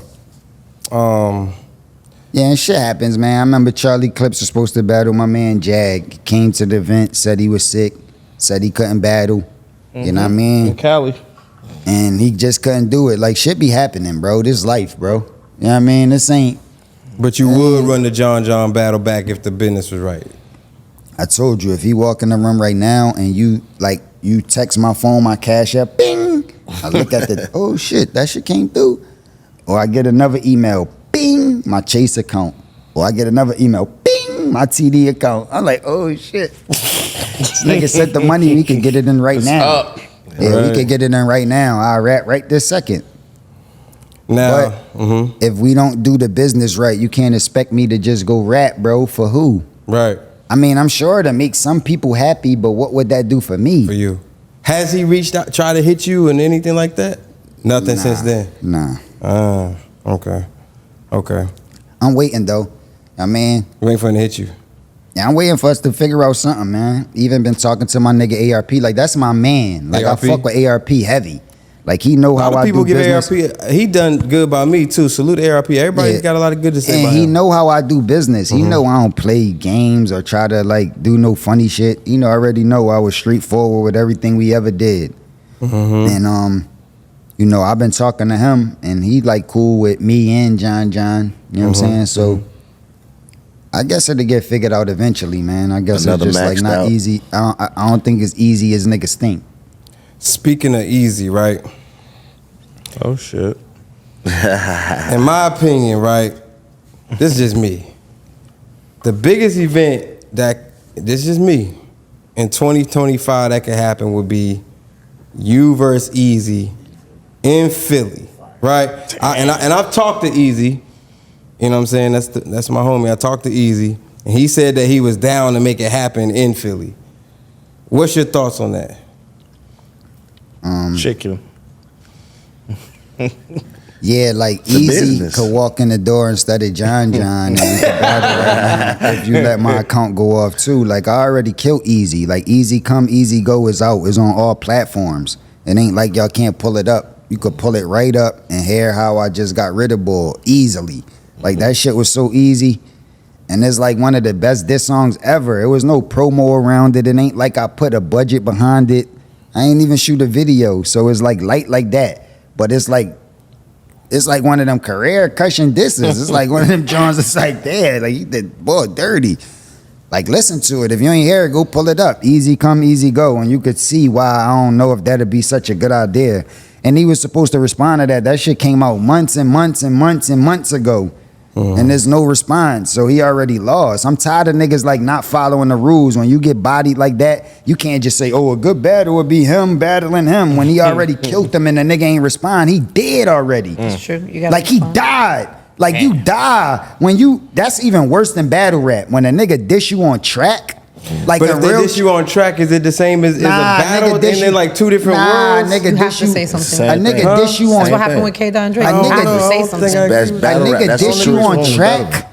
like body you like that on beat, and you don't do nothing. And he never responded. It's like, yo, you died. He said he was gonna respond after his Clips battle. Like you dead, bro. You can't. The culture heard You what it died. heard. Like it's It's law. over. You gonna respond now? Like I ain't even like they don't got nothing to do with him. But I remember I dissed Meek back in the day. And it took him 9 months to respond, and remember niggas that. act like that was valid. It's like, yo, you died already. You Yeah. can't respond 9 months Raid. later. You dead already. How you gonna do that? You can't dig yourself back out the grave, brush the dirt off, and then respond, you died already. Respectfully, Yeah. Eazy had a lot going on though. I don't care. I got a lot going on. Man, I got a lot going on too. I've been had a lot going on. Facts, but I've been had a lot going on. Like when I got in that accident and the doctor said my brain was so badly damaged that I'd never be able to rap again, that was a lot going on. I had amnesia. I forgot 15, 20 years of my life. I couldn't even remember that I was Cassidy. Yeah, that was a lot going on. When I was in jail, when I was facing a homicide and 2 attempted murders, they was trying to give me the death penalty or life without the possibility. I had a lot going on. I was famous. I'm a hustler on the TV and I'm in jail and niggas looking at you in the cell like them. That's a lot going on. Hey. That's a lot. So you talking about Eazy, what he had going on? Yeah, Well, Clips. that's confidential. Come on, right? man. Clips Stop it. battle. That ain't nothing, man. Like, Nah, it come wasn't on, just man. a battle. He Niggas had don't be a having fans. nothing for real going on. It's like everybody got something going on. Nobody life perfect. Everybody got something going on. You're not an easy person to respond back to though, Cass. Come on now. I mean, listen, you shouldn't I think have never that- got it in a predicament for me to have to want to initially drop that record. Like, I ain't just come out of nowhere picking on niggas to drop Fred Easy was in Come, the Easy studio, Come. They man. took shots happened at too. you first. Yeah, that shit built up to that. Starting it. Now Fred was in there. I think he told him to add that part. Relax. Now don't relax. Don't try to show off with Cassidy now. He actually Tell him dropped a diss song where he kind of mentioned you and shit. Yeah. The Hitman. He was in the studio. Yeah. I was in the studio for the Oh, you Hitman was there. diss. Yeah, he was there. And then he threw a little The shot Hitman at diss? Cassidy. Yeah, he ad-libbed that He threw a part. little shot at him, man. Little too much. I don't They think said something like, Cass, don't respond or something. Don't say nothing. That was the Fred part. I don't relax. Yo, Dead Fred, the new rap battle coming out. Think they love Drop you. that The Fred. picture on Instagram, we cheering and shit like that. I was like, yo, you dish Cass? That's crazy. That's how you felt? No, I was just saying, I told you that. I told you it was going to come. What you doing right now? But I'm saying, What you doing right now? I'm saying, no, it's on Instagram. My thing is this, right? Just as a fan, I understand the diss records, da. I think a battle is totally, I think it's different. It's not. Nah. It's all No. gas. It's almost like, okay, it's so- all gas and fake hype. Like a nigga say a line and they go, oh, and you think it's hot, but a nigga put it on the track and you don't respond and there's nobody to say, ah, and you say it's different. It's Fred, the same. if everybody heard it, they heard it. So you have to respond. No beat He heard you. is different He heard than the with the same. beat. Nah, it's the same. Can we agree with that? Nah, No. I started the no beat style. That's what I'm trying to say. None of Like, them dude, niggas. free ass put a beat up. No. Nobody was rapping a no beat, really. Like that style of battling and getting busy for real with no beat, that wasn't popular before That me. was you and That Free- was you. and Yeah, I Freeway. made that So- popular. so That that's what no I'm beat trying to style say. of rapping, not like you flow into a beat, but rapping like it Right. don't go to nothing. And it's Yeah. just, but you could still follow it like Follow a rap. it. Yeah, that style, that's me. And that's why I agree with when people say the Talking Wayne shit, and Eminem. So, Like, so I what I'm agree with saying that. is, so what I'm That's saying a is, difference. it is a difference, but it's no real difference. It's no real difference. Actually, Getting cooked is Actually, getting you gotta cooked. Because they say some rappers can make music, but they can't Bruh, battle I'm saying, rap. though, They if can it's a battle rap and battle, they it's a can't make battle, music. though. No, If it's I a think battle, it's it's a a difference. battle. I think, okay, Easy battle- was a different. battling on battling on It beat, takes more like it's skill different. for a beat, I don't judge this songs for music. Like, I mean, it's music parts to it. Like, you could have a dope hook, a dope beat. Yeah. Shit could be fire, but that's not what I'm judging it for. I'm judging you it by saying. how you pieced it up and what you said. It's a diss song. We're not Syllables. trying to make a Exactly. fucking club song. We're not Exactly. trying to go top 40 with this. This is a diss song. Let me hear what you got to say. I'm tired And of if it niggas do trying to go make it top seem like 40. you trying to do all these hit records with dissing a nigga. Like, I mean, it's cool if you could mix it up. That's what niggas trying to do They not now. like us. It's I mean, cool. niggas- I knew you were gonna do that. But I I'ma knew you were still- gonna say that shit. I'ma But what still about Drake judge- shit? Back to back. What about Drake shit? I'ma See what still I'm saying? Back to judge. back. I'ma still judge by the bars. Like, Yeah, this shit is facts. about bars if you dissing somebody on the beat. That's what it's mainly about. Could you Man, make who could people rap look at better, them bro? different? Like, I mean, like battle rap is what I do, what I did to get on. You know what I'm saying? I told you I got a deal when I was 17. That's when I like. And from 17 to like 21 is when I was battling heavy, trying to get in position. By the time I get 20, I'm over battle rapping. Right. So I'm just making music. That's what I really do. So it's like I'm not a battle rapper like them. That's all they do. They battle rap all their life. Like I do other shit too. So this a part of me. So this is the real thing I want to do. I want to diss niggas on beat. Like, you know what I'm saying? I want to diss niggas in music. I want to diss niggas all the time. It's just the only way I could do that is in battle rap. Those is the only niggas that's kind of in that bag. You know, the the industry niggas ain't. the real rappers, they running. They not trying to do that. Like, you know what I'm saying? So I want to diss niggas all the time. I want niggas to feel competitive and feel like, yo, I got to step it up because this nigga might kill me all the time. Not just sometimes, all the time. We not friends huddling up, jumping around in circles. No, this shit competitive. Even if we is cool. Right. I don't care if the nigga from the Dallas Mavericks is cool with the nigga from the Boston Celtics. Yeah, still when try to y'all win. play each other and I'm betting and I'm on FanDuel and I'm betting my money and I'm doing Fuck all shit. that friendly shit. I don't care how cool y'all is. I don't care if you went to his baby shower and his baby mom know your baby mom and y'all. I don't give a fuck about that. Like, this is sports. It's competition. Elbow Y'all that better nigga get to get the competitive. rebound. Fuck that. My nigga, I don't give a fuck if you gotta hit the boxing parlay. your biological brother. When I see y'all box, you better be trying to knock that nigga out. Y'all gotta fight. Yeah. One of the brothers gotta get knocked out tonight. Fact. Y'all agreed to fight. One of the brothers gotta go. I don't want y'all hugging and cuddling. No, it's my brother. I can't. Come on, man. Let's what's say the what this point? nigga's doing. What type of world is we living in, bro? Right. It's getting too soft, bro. I do want to see agree. Easy. I do want to see This world Easy versus getting Cass. soft. 2025. I still want to see that battle. If the bag is there, Yeah. if the bag is there, I don't know if M3S we need to get in there. There you Chrome go. 23, whatever. That'd be crazy. I would but like for Philly. but you know That what? would be monumental. Is there a bad battle you know though what? versus Cass? Huh? But you know what? Is that what? You know Is what? there, go ahead. You know why we don't even need to talk about that? Because anytime anybody book me for a battle, I don't pick who I want to battle. I don't got no picks. I don't got no names and say, oh, always I'm said that. only going to battle him. They always coming for you. You give me the number, you say, yo, Cass, I got this for you to battle. All right, you pick who you want me to battle. Since you so hype about Eazy, pick Eazy. Yeah. You give me the money and you pick Eazy. And then I'm going to go promote that I'm about to battle Eazy. And you'll see me battling Eazy. You want to know why? Because you gave me the money and I let you pick Eazy. And that's who you pick. I'm picking Easy and Geechee. Yeah, but why 2025. niggas ain't picking them? I give niggas the gonna put up the opportunity to bag? pick whoever they I'ma want. try and make it Anybody happen. could call me right now, give me the bag I want and say, yo, I want you to battle Eazy.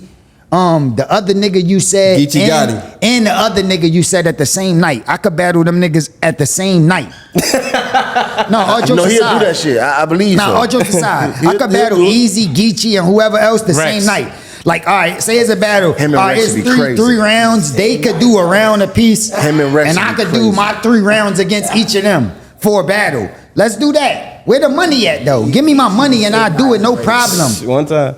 It's no problem. I don't never complain about none of the That is okay. details. That's something that's consistent Yo, about you. You've always Smack, said that. Even when Smack gave me my money and I went to the face-off and they had a whole setup like this of niggas that was against me. The whole Avengers, niggas doing breaks and just talking crazy about me. Yeah, Cass, he can't do this. And they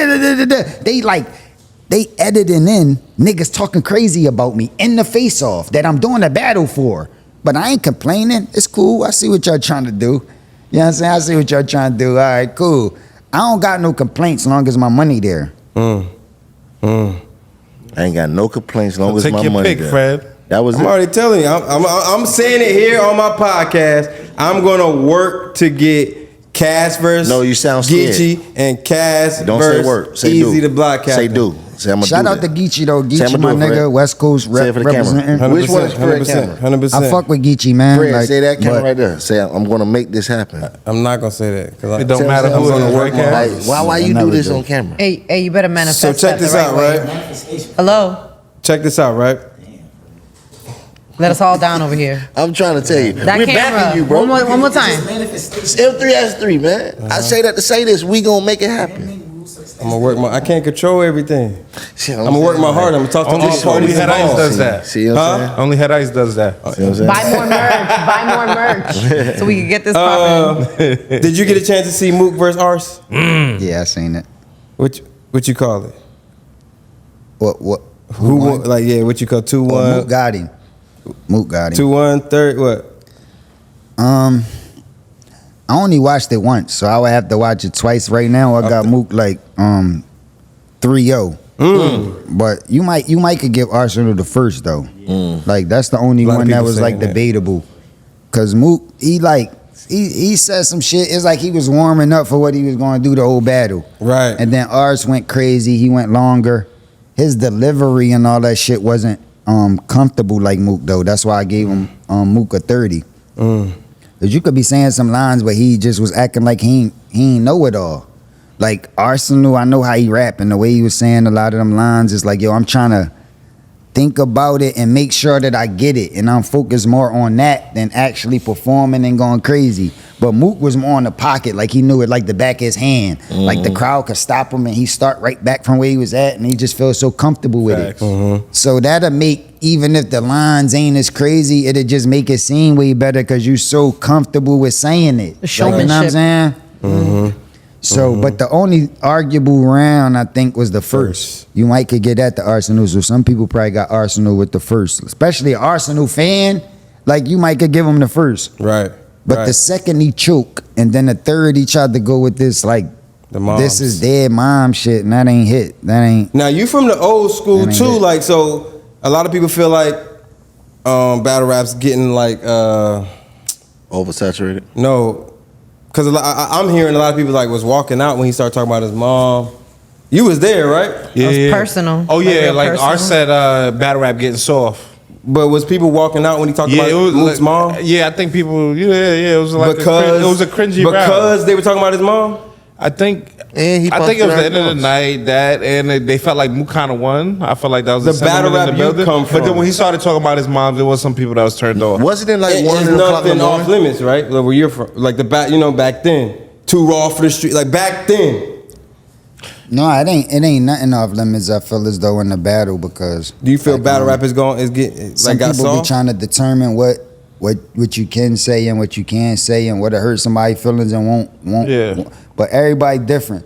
You know what I mean? Everybody bored up different, went through different shit. Everybody got different mental illnesses. So I might could say, yo, fuck your dead mom. I hope that bitch die again. I'll dig her back up and kill a bitch again in front of your face and all this shit while your mom dead. And another nigga be like, yo, a nigga say that to me, I don't care, bro. I'm going to death, bro. Facts. I'm gonna kill a nigga right there, bro. You can't say that about my dead mom. Some niggas will feel like that, right? But another nigga might feel like, yo, you could say all that shit about my mom and he ain't even really fuck with his mom like that. But say that Right. about his wife. Yo, I fucked your wife. I got head. That bitch was on my dick. I sent the dick pics. She sent all these hearts back and liked it. And you like, what the fuck? Nigga, I'm gonna kill you for that. You know what I'm saying? But some niggas like, man, I don't give a fuck about that wife shit or my mom shit. But say something about my sexuality, say I'm a faggot or tell me to suck your dick or something like that, Right. and it's over. Right. Where You know you what I'm stand saying? with that? Is there any crossing the line when somebody battles you? What I'm saying is you can't predict what you can say that's gonna hurt somebody else, and you can't determine that. You can't say, I can't say this, but you can say this to me. Like, no nah, rules. anything goes. Like if I Anything punch goes. you say you punch me in my jaw, so now I gotta hit you back on this side of your face. Right. Like I gotta hit you right back in Right. the same place. No, I don't. I can hit you wherever the fuck Right. I want to hit you Right. at. I told And my- I could I just told stand my you son out. that. And I also could keep hitting you. Right. I don't gotta hit you back once like how you hit me. I could keep hitting you if I want. Right. Take it to the Your further action can't extent. determine my like- reaction. Yeah, like so it's like that's the thing. Like you can't determine what you say that's gonna hurt somebody. Niggas be saying some violating shit. Like Right. you know what I mean? Like when you battle Goods, I remember the big thing was him And when niggas niggas talking be about his making up- daughter.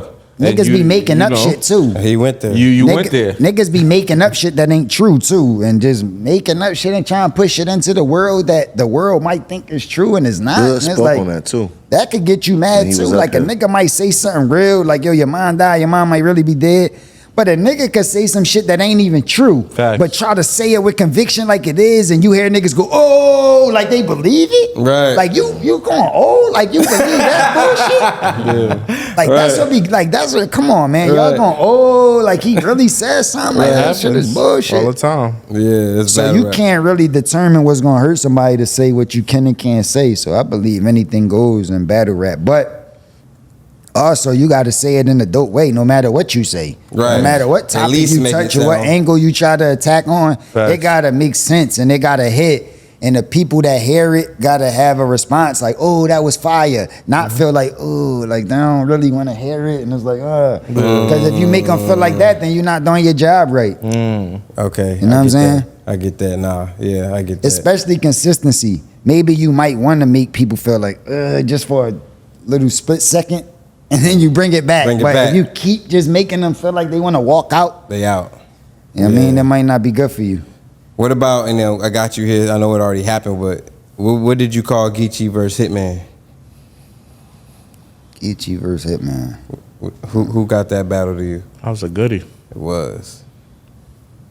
Yeah,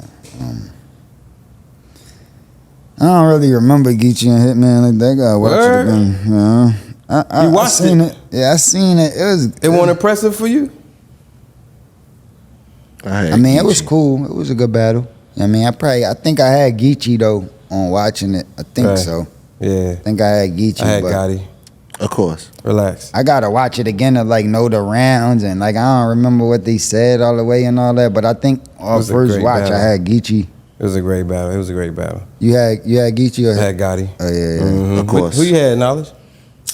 I ain't gonna front. When I first in the building, I felt like Hitman took it in the building. But I watched it back like twice. And I felt like Hitman first, it was hard to give him the first because of all the extraness, like him with the jewelry and then him like talking back with somebody. I felt like his round wasn't as clean. And then I really liked Geechee first, so I ended up edging it to Gotti, watching it back a few times. Who you had? I had Gotti. You ain't see it, let's say, did you? But it was a great battle. Who One you of the had? best battles Say it this loud, year. you know, Mike. Geechee. Man, like I don't it's like so many battles and I don't really be locked in like that, so I kind of forgot that shit. That shit a minute ago, but I think when I first watched it, I had Geechee too.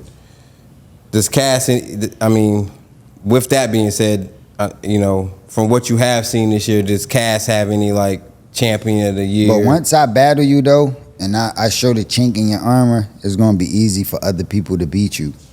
Right. You talking about Hitman? Anybody. Like once I battle you, you just don't look like the same no more. You don't look scary. You don't look like an animal. It's like you just. I mean, right. I battle Hitman Geechee could see that. He could see like, yo, Cass did this, Cass did that. So, I mean. Does Cass have any picks for champion of the year? You know, people saying Tay Rock, B.A.R.S. You got any? B.A.R.S. I mean, what the fuck? Yeah, I was about to say B.A.R.S. That was when did he get in the conversation? Tay Rock, Av, my bad. We was just talking about B.A.R.S. He just showed that he's still in tune though. Av, T-Top. T-Top, yeah. T-Top. Some people saying been it. having a good year. What? What I'm hearing a lot is, but for real, is Tay Rock and It's Tay Rock and Av. Yeah. I mean, Last couple Johns I seen from Av, he been going crazy, but T Rock impressed me more. Like, and he been more consistent. Like, from what I can remember, I don't know how much Av battled, but I don't really be seeing Av as much as Rock, and I don't be seeing him as consistent. And after all this time Rock put in, after all these battles he been in, and for this point in time to be like trying to go even crazier, even if it ain't like him battling a murder mook or somebody that matter, he could be battling like a newcomer that you don't even know and he's still going crazy. Wait. So that showed like it got to be some type of love in this shit with Tay-Rock. Like he can't be just doing it just for clout or just for money. He probably really love to rap, like, and be that feeling that I told you I like feeling. To say you got that same feeling, He right? probably like feeling that feeling. He probably like going crazy and the results that he get from rapping like that. So I see that in him by how he's still, you know, been stepping it up lately. So you got Rock. You got so, Rock. I mean, I don't really know about that Cody Wody shit like that. I don't really do that, but I mean, I know he been stepping it up lately. He been doing his thing. You know what I mean, so right. I wanted to ask you. I always wanted to know this. Is it true that when with the Hitman Face Off that you walk? Because you know that was like a private thing. I don't know how many people was in there. I was there. You was there, of course. You always in them. It was probably like 4 people. Is it true you walked in singing "Imaginary Players" from Jay-Z? Yeah. He did. What he Yo, the funny thing is, I You ain't know even the know the "Imaginary camera. Players" verse? No, that's what he was saying? Yeah. That's wild. He came I in. just felt like that. Like soon You as don't know I that seen verse? it, I ain't too crazy familiar with it, but just hearing that he did the shit. Where the fuck is the hum at? Play. got these young cats talking about these young cats, All in they dumb raps. talking about how they fun stack. When I see You him only in the study that 'cause streets, Cass I don't is see on none the- of that. Damn, Playboy. Where the fuck is the hum at? Where's all the ice with all the platinum under that? Those Them ain't Rolex diamonds. What the fuck You done to that? You Yo, rapping that was ass one of the niggas. illest intros wildin', to a you showing face off off right ever now. though, because we didn't even know it was recorded. You selling I records didn't see being that. you. Yeah, if wanna you be catch me. it. Yeah, bro. It's like for every buck you make, it's like Like 100 for me. Watch the Y'all beginning. still walking around thinking Like you got something on me, but I done did it. Y'all wanna take my flow style and run with it? That's cool. I was the first one with it. Original. Jigga's the future flow, digital. Still busting the gat when shit gets critical. Sit it down.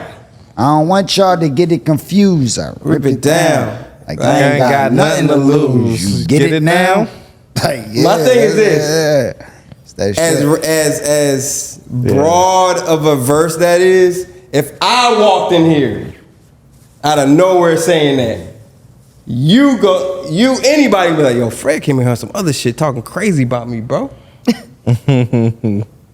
That verse is like, I think anybody, for him to walk into that face off saying that a hitman there is like, was that strategic, Nah, or it wasn't. did you just hear it in the whip and you came out and you was rapping Jay-Z? I ain't even hear it in the whip. That's just like That a shit sound like it classic. That's conditioned just him. one of them Jones I It sound fuck like with heavy. it conditioned his mind. And when I seen ready. him walk in there, I just thought like, damn, Playboy. Fuck is the hum at? Like, I just thought about that. And I'm like, yo, like, I was the first one with it. Like all that shit, y'all want to take my flow and run with it? That's cool. Like all that, I was thinking about that. Like in that Sounds environment. all subliminal. So it's like, that's what made me just like, fuck it. Let me just start rapping this shit to this nigga. And I know niggas' self-esteem don't be high as y'all think. Like they might front and scream in battles like they shit is high, but they shit be kind of low. So when you do shit like that, it get to them. So you like, walking I'm just face singing a off Jay-Z strategic. verse and he getting super mad. This is a legendary song anybody could sing, but I'm singing it and it's just getting under your skin. You feel like every line is just hitting you. Why you feel like that? Everybody know the song That's out all already. No, Cass, but Is that all like I reason- just said, if I came in here, my team would be like, yo, Fred on some other shit. He got that motherfucking Cass interview. He walked It's in on talking about Reasonable some- Doubt. right? Yes, sir. I know I Yep. wasn't tripping. Yep. Huh? No, I thought it was on Reasonable Doubt. It is. No, it's not. It's on Reasonable Doubt. No, it's not. No, Am I tripping? Imaginary It's Place? not on Reasonable Doubt. It's on, Damn, I can't. What? it's on the second what album? album, Fred? Volume 1. Okay. Or is it 2? Volume is 1. I guess. No, I Be don't honest think with It's Volume 1 where he was on the front with the brown coat. I ain't fuck with the album. I ain't gonna fuck It's with Volume 1. Volume 2 had Reservoir Dogs. It's Volume 1. Look it up. I'm gonna look it up. Well, you probably right though. Your single cost 99 cents. Mine was $4. $4. Last year when niggas thought it was all up, but this year I done Did it again. Jigga, what the fuck?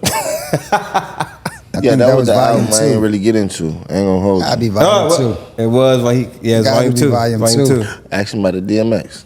I'm going. I'm See what I'm saying? You taking too long with the walk. Relax, here I come. You know what I'm saying? Yeah, it was Power in my lifetime, volume 1. Yep. Come on! Jigga, what? What? That was a nice call. Imaginary What? That was a nice call out. Right there, Hey. volume 1. Give me that. So the second album. Y'all can't tell me about no Jay-Z, man. Okay. Come on. Come on. Come on. Okay. You studied Come that on. shit, man. Come on. That you was on your phone studying. Somebody sent this in. Shout out to Brian, my boy Brian. Why didn't the Mook battle ever So I happen cop back in the more day? diamonds. Rock more Versace. Versace. Ain't nothing sweet. I still throw 3 in your body, flee in the potty. Y'all can't roll with me. No. Nope. Flow with me. Bet 50, not dollars either. I bought some dough with me. What? Nigga was talking that shit back there. Yo, this nigga going Nigga was crazy. ahead of his time, nigga. I was young as hell saying shit. I ain't know what the fuck he was even talking about. I knew the lyrics though.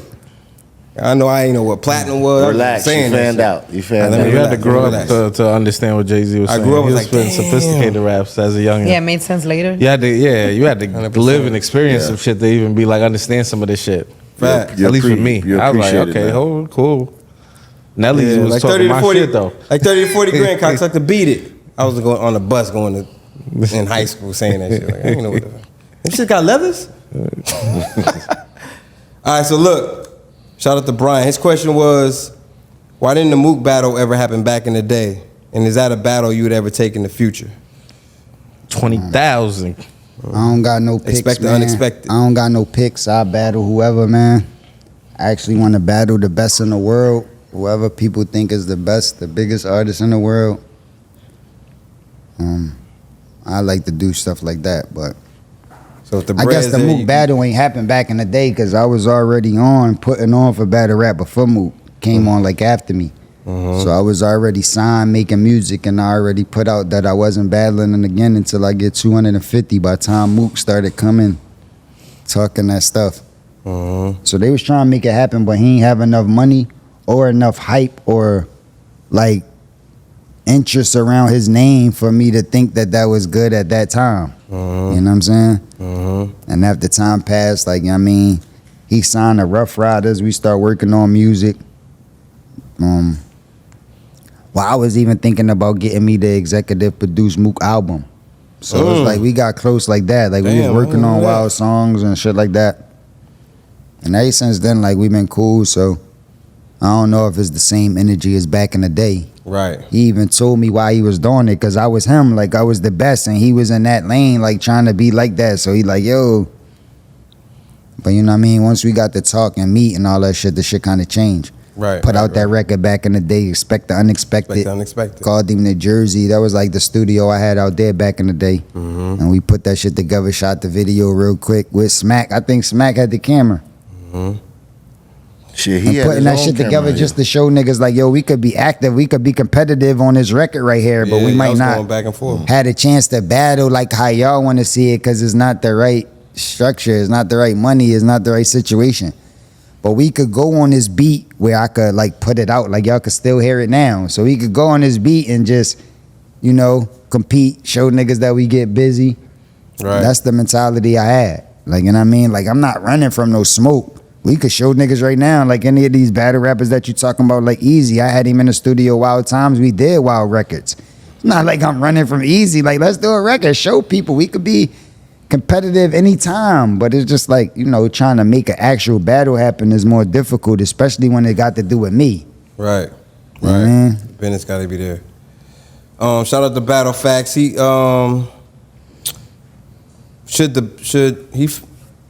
should industries or companies take a chance and invest in battle rap? Battle Facts, you said? Yeah. Salute Battle Facts. My dog. Say the question again, though. Really He good said, question. should industries or companies take a chance and invest in battle rap? Industries or companies? Of course. They should. Yeah, I feel like battle rap is huge and bigger than people think. You know what I'm saying? It just ain't get the opportunity to get the investors, that, like you said, the right platform, the right opportunity to show the world what it's capable of. Right. And enough of like these rappers gotta have they gotta have structure to really go hard like how they supposed to. Like you can't expect them to automatically know what they need to do, especially when they got real life going on. So it's the same thing like the NBA. Like a lot of these niggas don't be prepared to do what's required for the NBA, but they got a structure there.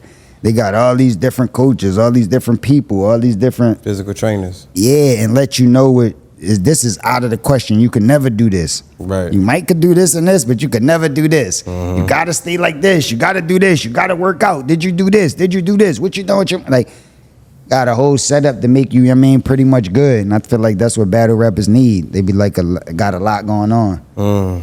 But an investor could bring that. An investor could make the money available for me to hire all of them people to do their jobs and keep the battle rappers on point. Right. And then you will have better results. We had that. It's crazy But because you know, Cash, you got that's so like- much respect. You that- could literally say, do this, and I feel like niggas would do it. Nah, I just come with any business though. It take time for shit to grow. Right. Like even when Dr. J was in the NBA was lit. It was large. You could say, yo, Dr. J, you got the type of name that you could say this, you Dr. J. And it's like, yeah, I could say something, but it ain't meaning like these niggas right now gonna make the type of money that Jordan about to make when he come. Right. You know what I'm saying? It just seemed like it was unrealistic amounts of money that Jordan was making compared to Dr. J and them. But then look at the contracts niggas signing now. You don't even got to be nowhere near like Jordan, and you still getting way more than Jordan got. Right. Yeah. And it's like, how did that happen? Right. You know what I'm saying? But it's just like, there's way more opportunities to make money off basketball now. They used to barely get on TV. You know what I'm saying? Now it's so many stations, there's apps, it come right to your phone. People got it on their computers, it's everywhere. It's like you can't miss it. Can't miss Then even if you do miss it, there's other platforms that you could pull it up even after you missed it now, where that was never available before. So in Philly, there are a few battlers, right, who making noise. Few of my favorites, Eazy, of course, Bill, News, Top Floor Loot, Mars. But I noticed K Parker is one of the battle rappers from Philly you really rock with. K What Walker. was it about Shout him out my nigga that K stood Walker. out? What was it about K Parker that stood out to you? K Walker. K Walker, my bad. K Walker. Walker, my bad. Salute. That nigga would have probably never let me live that down if you keep calling him K know. Walker. Yo, Cash, you let that nigga call K me Walker, Parker? my bad. It's my guy. Yo, that's K Walker. nigga calling me K K Walker. Walker on the jump, boy. What's up The with you? autocorrect killed me. K Walker. Yeah, K Walker, that's my nigga, man. What was it about him that stood out to you out of all these guys? I wouldn't say something stood out to me over all these guys, but K Walker just a cool dude, bro. Like, you know what I mean? We got a good relationship, like outside of just Genuine. battle rap and shit. Genuine. Like that's my man. Like I just check up on him just regular, like, you know what I mean? Cool nigga. Seem honest, like, you know what I'm saying? Seem like he don't got no ulterior motives and seem like he not hating. Right. Like even though you want to Facts. make his shit work out, you gonna prioritize and give a fuck about your shit. Right. But at the same time, I'm not hating. I don't feel like I gotta hate to get what I'm trying to get. Right. So, I guess that's why I connected to K Walker from early when we like, you know, met and start, fucking with each other. That's how we was able to do songs, videos. Right. See me at a lot of events. He there with me, like supportive. We supportive of each other, like, you know what I mean? Right. Cool nigga. And I think he good for battle rap too. Like, you know what I mean? He be studying it. He be locked in. He be neutralizing a lot of problems between people. He not really with the nonsense. He be trying to, like, you know what I mean, patch up a lot of shit. Connect a lot of people when he can. So, I mean, you don't know 100% of nobody, but from what I seen from him, he seemed like an authentic, good dude. Always show me love, so I fuck with him. Yeah. Cassidy's battle rap Rushmore. 4 of them. Nah, I don't play them games. I don't got no Rushmores. Like, It's you Cass. Yeah, Cass, The Problem, The Hustler, The Boss. The energy. Yeah, like all my personalities might take up that. Right. I feel like if you a rapper and you got Mount Rushmores and people that you putting over top of yourself, you should just stop. Ooh. Man. That's tough. That's the first answer like that. It's confident. That's the only right answer though. Right. So my favorite album from yours is B.A.R.S, right? And you know, like I said before, it got me through a lot. What's your favorite song? I said Innocent Man, By Myself. I'm in the zone all by myself. Come on, all by myself. I'm on my own. Yo, that's the first beat I ever produced too. Yeah, and you talk about I it don't on the have song. no one but me, myself, and I. Is that a sample from some? What sample is that? Is that a sample like that voice? So it seemed like on that album you got close to the God or like something was going on in that Yeah, album. I sampled that. Neo the Matrix, he did a lot of my early beats. He from Philly too. Okay. So he like a hit. He did like, I still move work from the AM to the PM. Niggas got beef, I'm afraid when I sing. Like he was doing like records like that. A lot of records that people thought Swizz did because they were so fire. It was But, him. yeah, he was doing a lot of them records at the time. So when I was in Arizona, damn, I lost my thought. What was you talking about? I'm trying to see like what I was asking you was that album felt like. Oh no, the beat I produced. Oh yeah, I remember. Mhm. So yeah, we was in the studio in Arizona. That's when I went after I got out of jail from fighting the murder into attempted murders, but before the accident. So it's in between jail and the accident, and I went to Arizona to start recording the B.A.R.S album. Okay. Yeah. And Swizz was out there for a minute, but he like flew out. I think he had to go somewhere real quick. And Swizz like flew out for a couple days. And Neo was in there, but he was like sleep. He was knocked out. He all on the shit, just sleep. I'm just up, ready to work. Don't got no beats. Don't got shit to do. I'm in the zone though. I'm ready to get to it. Right. So I'm like, yo, these niggas bullshitting. So he had his MP right there. He had his MP and he already had files loaded up with samples and shit like that he was fucking with. So I just pulled that shit up and started fucking with it. Found that record right there. You know what I mean? Put that shit on, sampled it real quick. It was easy to loop too. Like I caught the sample quick. I don't have no one. But then trying to find his sounds, like his drums, his hi-hats and shit, I had to wake him up. Ask him where the files at. He pulled it up for me. But I made that first beat on Neo MP. Damn. That's dope. Yeah, that's fire. That whole album felt like you was like on a different type of journey, like you was getting closer to God type shit. You know what I'm saying? Yeah, I was. Because I'm saying, like, I went to jail and they was about to give me the death penalty, right? So then, and they want me to tell, like, you see how niggas be talking now, but I ain't make one statement. I ain't even plead the fifth. Like, you know, all that shit be information that you could pull up. I ain't even plead the fifth. I ain't even say, yo, I'm not saying nothing, or I want to talk to my lawyer. They don't even got me saying that. I never said nothing the whole time. You know what I'm saying? So, you know, you get out from that. Then you start working again, and then you go through a nearly fatal accident. Lose my memory and all that shit. So it's like, that gotta be scary. Depression like, depression has to be on deck. And then you know, Swizz, he took some time to get to the hospital, but when he got there, you know, the first thing he gonna ask is he gonna be able to rap again? And the doctor's like, I don't think so. Like his brain's so badly damaged that he probably not gonna be able to think on that level no more. Like, you know what I'm saying? So they counting it out for me to be able to rap again. So for me to come home right after that jail situation, right after the accident when they saying I can't rap again, and to do records like that is like a blessing. It's like, you know what I mean? It's nearly impossible for that to be happening, but it's happening. So that's why I was like, you know, throwing them guys songs and trying to show the world like you could make it through anything. Man, because even when they tell you can't, it could be doctors, it could be like lawyers, it could be judges telling you you can't make it, but you know what I mean, you got your faith, you could get through anything. So that's the type time I was on, and I felt that message was more important than anything else at that time because of what I just went through. I was on Operation Iraqi Freedom. I ain't gonna go too deep, but that's when headphones and shit like that was all. I have CD players. And that by myself, and I literally was out there, I couldn't see nothing, just sand and, you know, shit like that. That shit got me through that deployment like crazy. So I went to Iraq. You was in Iraq? I was a part of Operation Iraqi Freedom. Yeah, I went to Iraq. I was the first rapper to ever go to Iraq. That's when we was at war over there. They had like a couple comedians or something like that, but they never had a rapper. I was the first rapper to go over there. I did 5 military bases, 5 different ones. That shit. Yeah, we landed in Hell Kuwait. yeah, I'm hating right now. Like, where the fuck you was doing? We was over in Kuwait.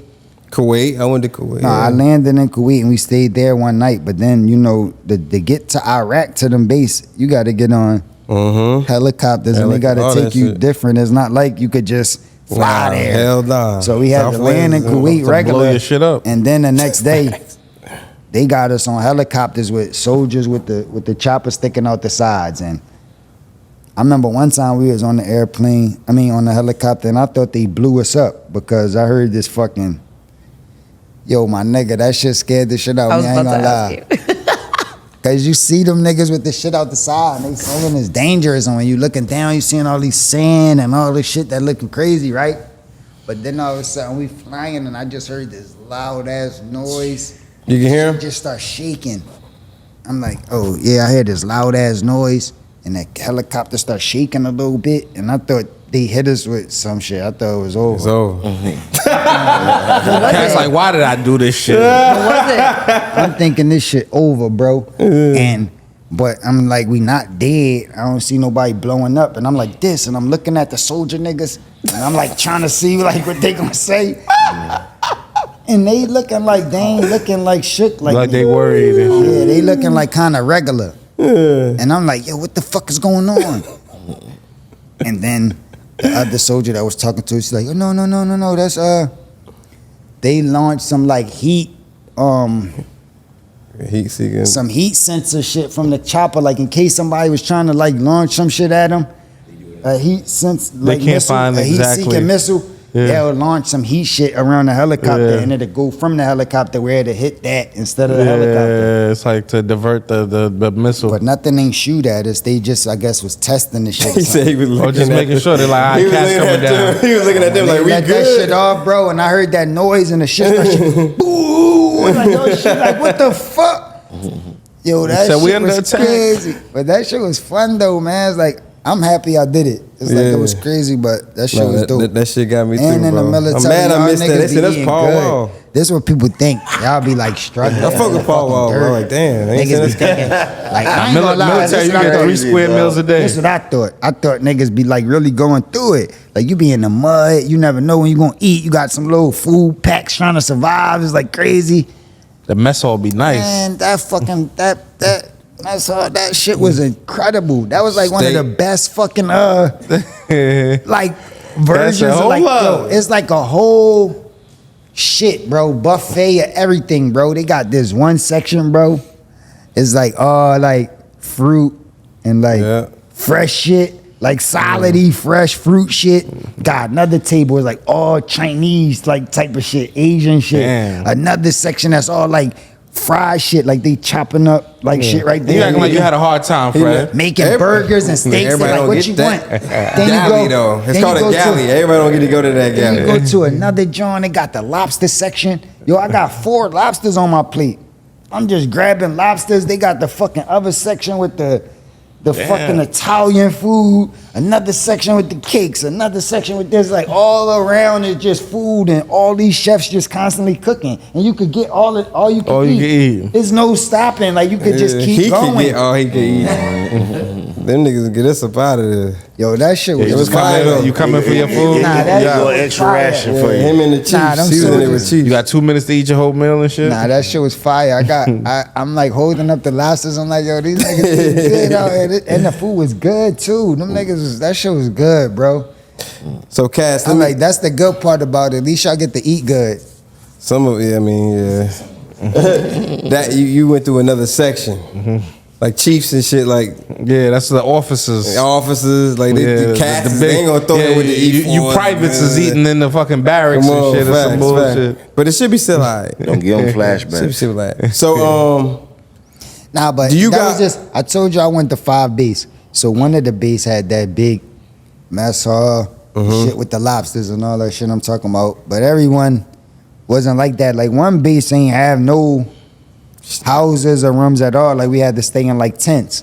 there you go. Like so it was like a tent we had to stay in. They had like the little like bunker bed shits, but it was like in a tent outside. Like so we had to live like that on certain bases too. MRIs and But it was shit. still MRIs. fun. Hey, what you know about that? It was still fun. Come on, man. What you talking about? What's And this? you- What you doing with your And they fingers? got the What is your fingers doing? U.S. Army, homie. That ain't no fingers. I'm They got the talking high shit. sandbags piled up around my room when I was staying at one base. I was staying on like this trailer home, like type of room. Yeah. Like it was like a trailer, but I had AC, all that shit was nice. Yeah. Bed, but it was like a trailer home. All these sandbags piled up beside it. They launching mortars. You hear them, you see them shits blowing up and smoking and all that shit. And they Cass know what he talking about. You can't aim these Johns. They just shoot them Johns and you can't like Predict aim where them it's directly going. to hit something. They just launch them and they'll hit anywhere. Nah, whoever get it. Yeah, that shit was crazy. That's crazy. Talking about whoever get it. So look, all us here big DMX fans. Do you meeting DMX at a young age? You know what I'm saying? We all know you was around that camp. You got any crazy DMX stories?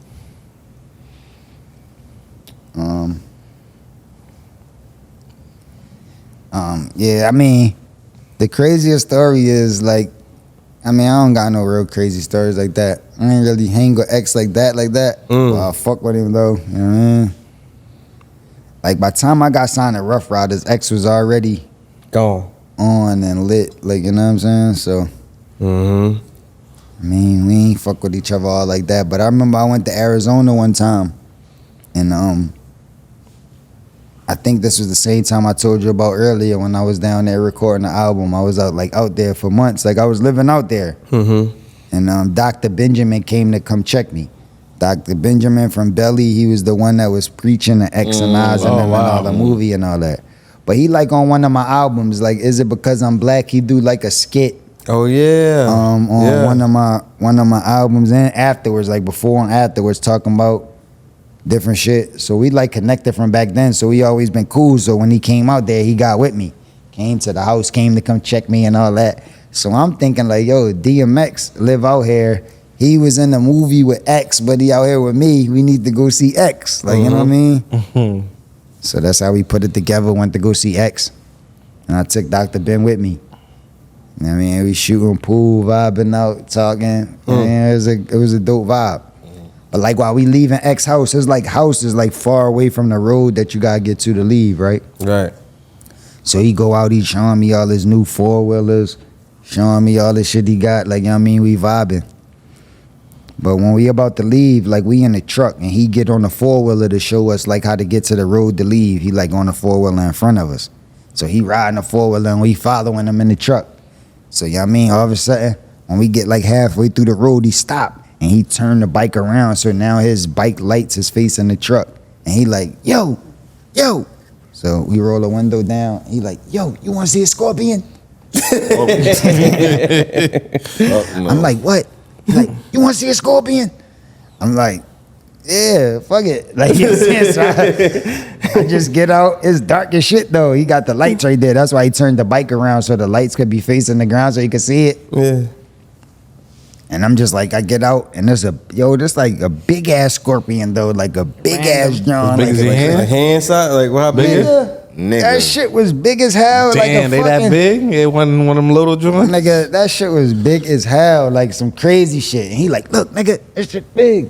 He like, look. Where was And this? I'm looking at that shit, and that shit just all big and crazy. And I'm like, yo, I'm scared. I don't even fuck with little ones. Right, man. I'm the Like same way. the little ones that could be in your shoes, they tell you in Arizona, you gotta bang your shoes out every time before you put them on because they get in your shoes.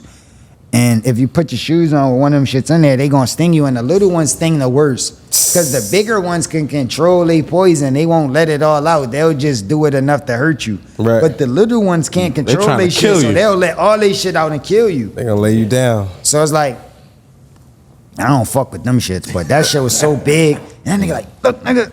And I'm looking, I'm like, oh shit. And then Dr. Ben got out the car, everybody looking around. And then, I don't know if I should tell this, because it's like animal cruelty or something, but the nigga actually just took the stone, and he like this while he looking at it, and he took a stone, and he just hit it with a stone. Boom! Right? Statute of limitations, that's good, man. He hit the shit with the stone.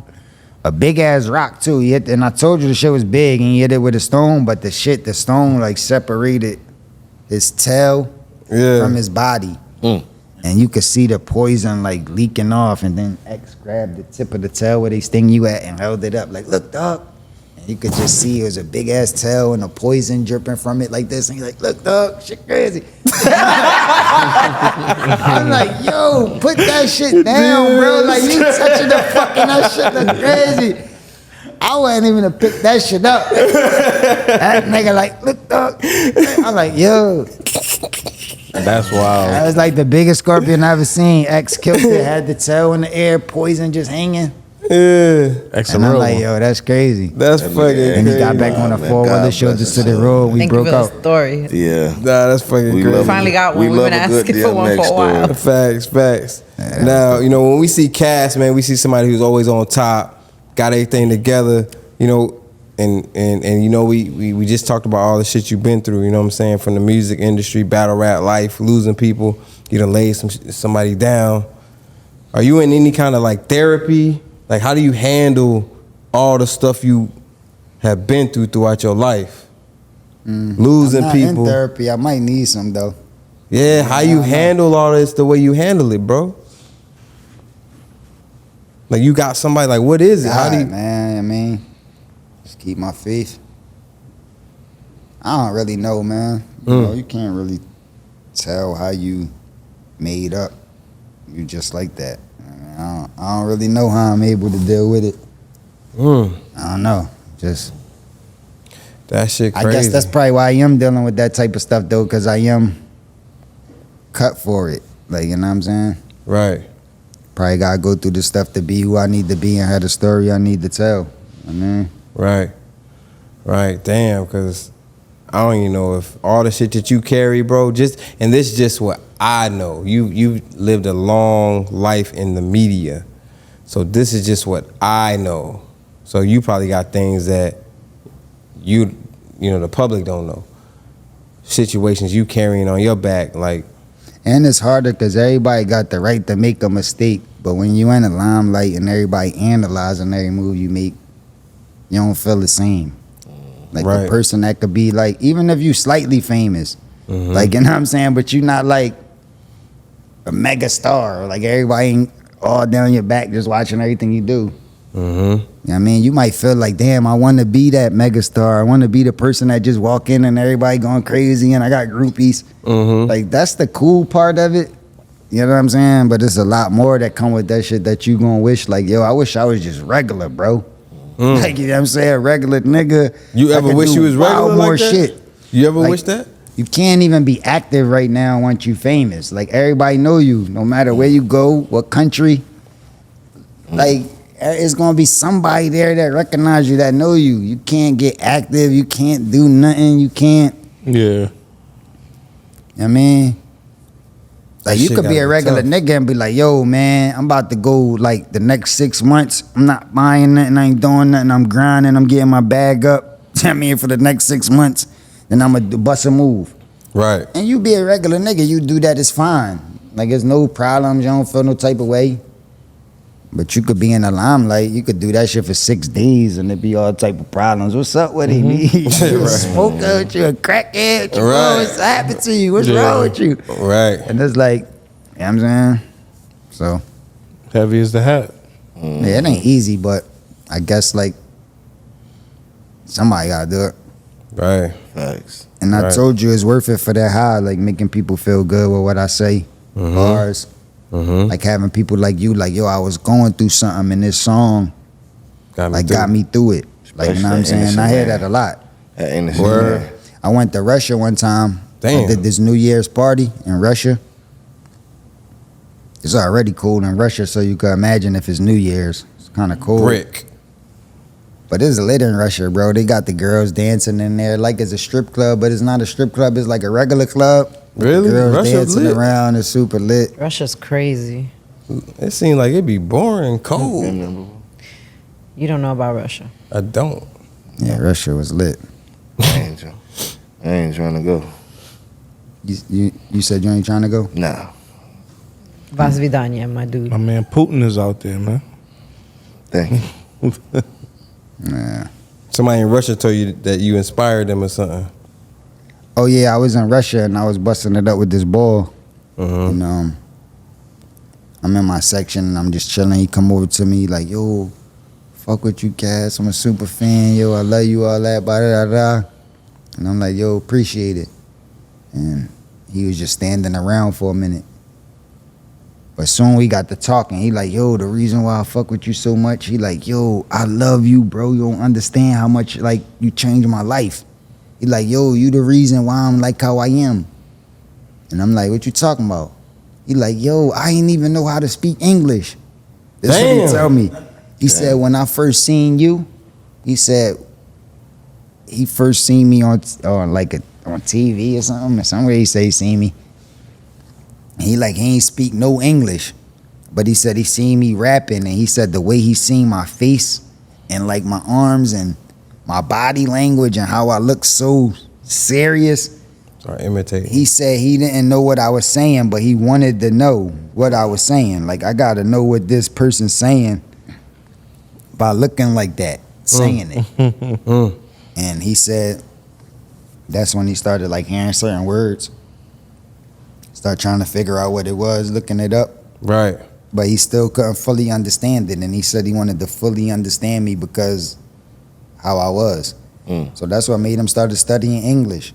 And he said, I started studying English just to learn what you were saying in your raps. He's like, but now he talking perfect English now. He talking to me like conversating regular. He talk perfect English. He knew that shit crazy now. That's crazy. He like, yo, you the reason why I learned English, bro. When you said, he start quoting raps to me. Like, I ain't even know what you said, but I seen when you said this. That's and crazy. You look like this. I'm like, what'd he say? But you said, this and that. That's crazy. And That's he like, wow. breaking down my raps, and now he understand them. He fuck with him, he know him and all that, and it like changed his life. And a nigga from Russia somewhere, person you'll think you'll never meet. So it's like, I mean, you never know what, I mean, putting in this work could do for people. And I mean, there's probably millions of people that you probably changed that you ain't even meet yet. Like, just because I got the chance to meet him that day don't mean he didn't exist before that day.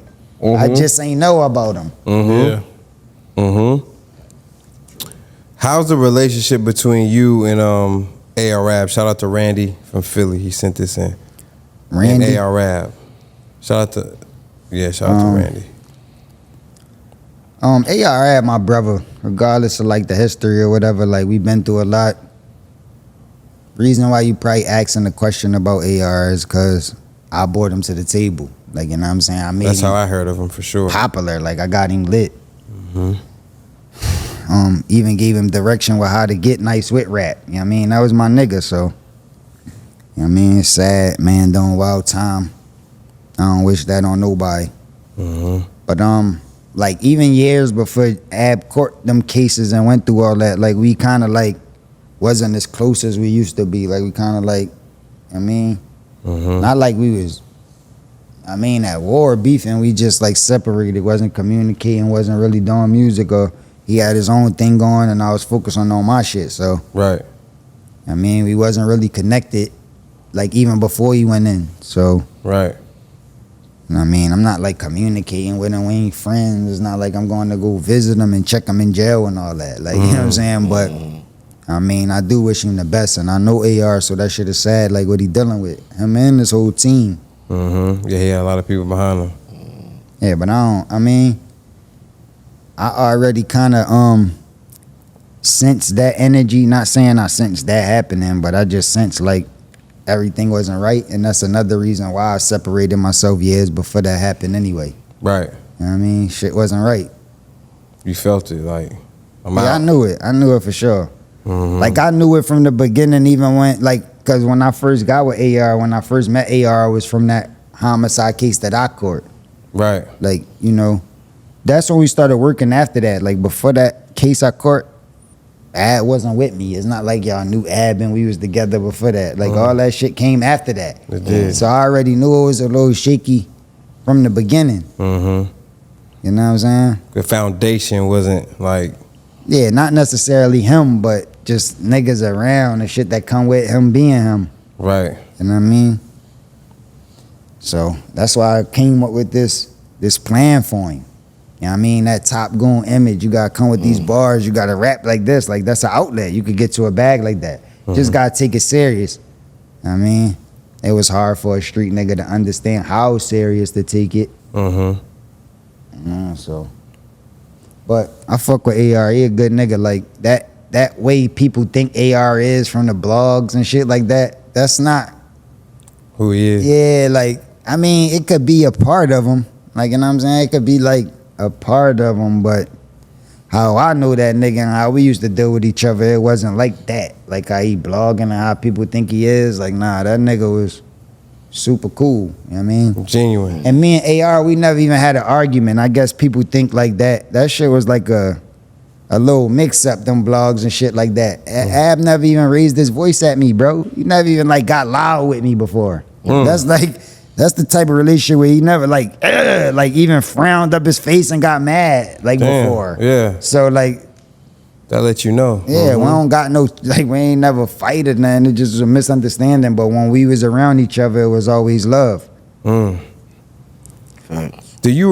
remember, like... And niggas should know that, bro. Like, even though them stories was lies, like, and they wasn't all the way accurate, like, Ad was high. He was going through a lot. He was dealing with a lot. Like, you know what I mean? You could pull up the blogs when I went down there and he got shot the last time. He got shot 10 times. 10. Had the shit bag all on him and all that, and I went to go visit him. Like, some niggas never got shot before, period. So to know what it's like to get shot wild times and then get shot 10 times on top of that, like, your mind could be like, you never know what the fuck you could be thinking about. Or like, you know what I'm saying? Yeah. So niggas gotta take that shit in consideration too. Like, you know what I mean? Niggas be high, niggas be under pressure, niggas be going through shit. You never know what could be making a nigga say what he's saying. But I'm just, I don't you judge put me on, I didn't know about him till I listened to you. Yeah. And then I started digging through all his stuff, and he would talk about in his music how he was on like 30s and paranoid. Yeah, you know but I don't judge a nigga by that. I just judge a nigga by how he really was when he was around me. And it was always like, you know, always love. Right. You know what I mean? And he definitely always had respect for me, you know what I mean? Like, appreciated what I brought to the table. And it's just like this. Like, I want niggas to know, like, I ain't trying to like play no role or nothing. Like, I don't gotta do that. Like I told you, I kept it real for the last fucking 20, 30 years. Like, it ain't no reason to lie. But if you is a gangster and you the top goon, like you like running the whole city, like you the top goon, mean it's a lot of goons, but you the highest one. Right. You know what I'm saying? If you the top goon and you gotta ask anybody for anything, then whoever you gotta ask somebody something for, you gotta respect that person. True. I hear what you're saying. That's what I'm saying. Like, if you the top goon and I'm pussy, you don't gotta ask me for nothing. Right. Like, you know what I'm saying? There's no possible thing in the world you should have to ask me for. Because I'm pussy and you the top goon. So whatever you want, you just got it. It's like, it's yours. You don't gotta ask for nothing.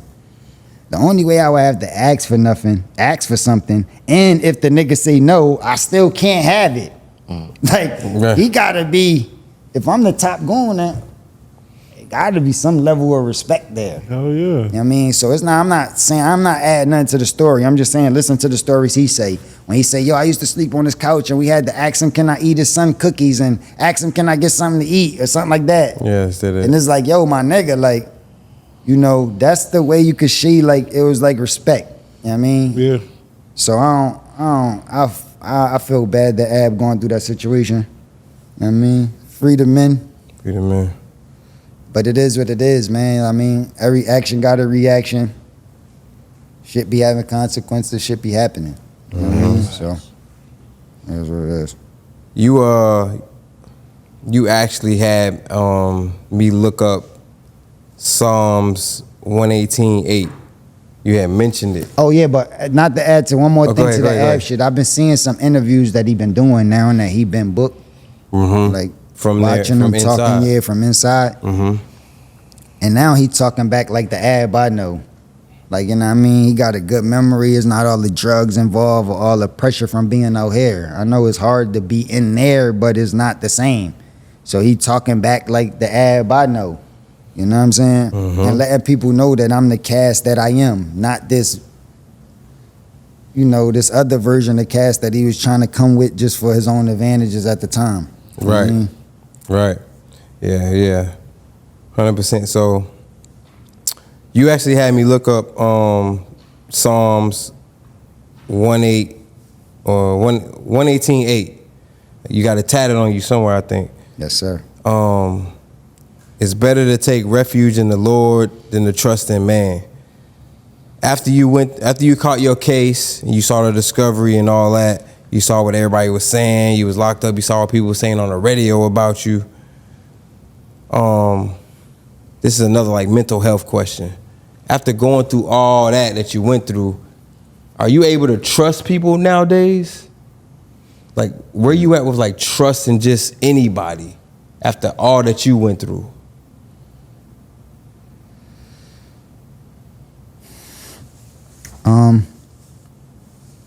I believe nothing in this world is a mistake. And we all put here for a reason. So I don't be trying to really like, you know. Ask the question one more time. Like, just all the stuff you've been through where it feel like it would be hard to trust anybody. When you come into these new relationships, just like not like knowledge, just for instance, right? that's your man. But you've been through so many extreme situations. You know what I'm saying? Where I would think a person. That's why I asked you, like, do you see a therapist? Like, how are you able to just trust people after all that stuff you've been through? I think that stuff I've been through made me trust myself more. Yourself? Yeah. What about other people? So I don't gotta trust other people. You know what I mean? I still deal with other people the same way. Like, I'ma trust you until you give me a reason not to. Not going to initially just not trust you because of shit that happened to me before. That makes sense. That's the way to do it. You didn't do nothing to me. That's what people think who haven't been through that. So that's good. It's yin and yang, it's negative sides to everybody, but I'm not going to not trust you until you give me a reason not to. You know what I'm saying? And I guess that's just how I carry it. But I think those things that I went through made me trust in myself more. Like the decisions that I feel like I should make, the things that I do, how I think, how I deal with shit, it made me feel like I trust in that better. Like in the decisions that I make, I know that that's the right thing to do. So it don't matter if I could trust anybody else. Like, I feel like it could be kind of narcissistic, feeling like everything revolve around you. But that's how I look at it. Like, you know what I'm saying? Once I got it together, everything is just revolving around me. So I don't really got to trust everything. Like, I just got to trust myself, and it'll all come together. Okay. We're going to get you out of here. Because you never know who you can trust, bro. You know what I mean? The people that you think you might can trust the most might do you dirty. A thug then changes, love changes, and best friends become strangers. Somebody, yeah, for sure. Somebody could have a bad reputation of doing niggas dirty, but they might could save your life. You know what I'm saying? Niggas might be telling you that person is bad. Don't trust that person. That person gonna do you dirty. And then that person just help you and save your life. I mean, it's not gonna take away from all the other people he did dirty, but in your simulation, he did you right. So you can't really, I don't know, you just gotta live, bro. We're gonna get you out of here in a couple more questions. I mean, I think that shit bring fair, bro. Bring fair, like, can't trust somebody mean that it's fair. You scared that they might do something. And fair control your life, then you're gonna lose. That's true. Preach. That's true. You know, me being a fan, I remember an interview one time, you was sitting in like a director's chair and you was talking about like the dark stuff that come in the industry. Do you being in the industry, is the Illuminati real? Like, is that a real thing, or is that just like a thing people use, a term they use? And that's a complicated question. I think the Illuminati is real. You could look it up when it started back in the day, what they was into and what they did. But I don't think that original Illuminati that started back then is the same thing that people use the Illuminati for now. Like, it's a mix-up. That's a fact. Like, you know They just taking the name and running with it. Illuminati.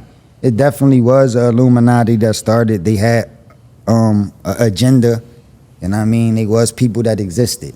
But the way the urban community use Illuminati now, they try to represent the 1% or the people that's oppressing us or the people that's controlling everything.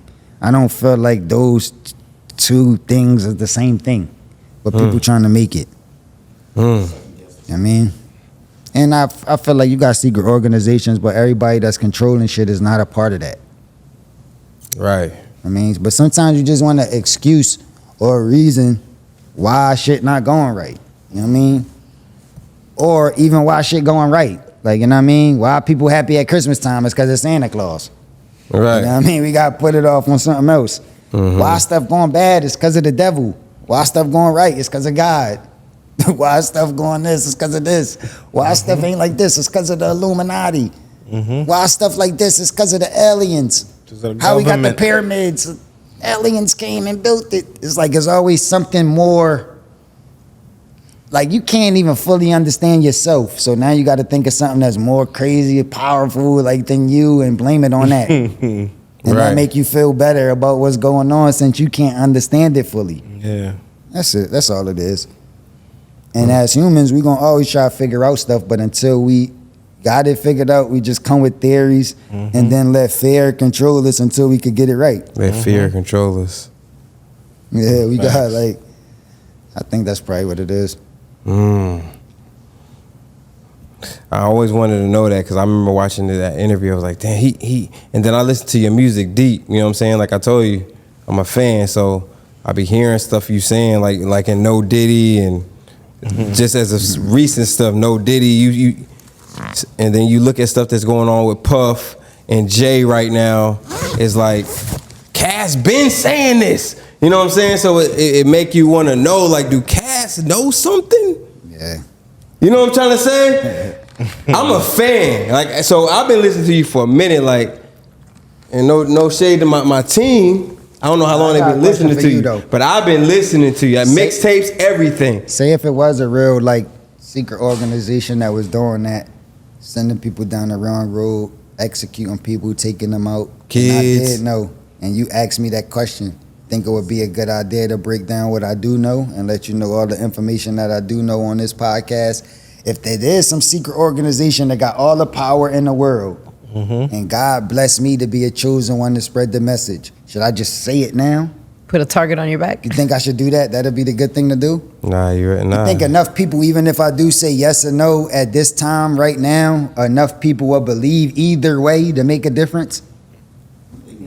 Nah. Maybe some people, I mean, but not a whole world. Like, if people will see this interview, whether I say they exist, they don't, whether they real, they did, they killed my mom, or I never seen them before, it don't matter.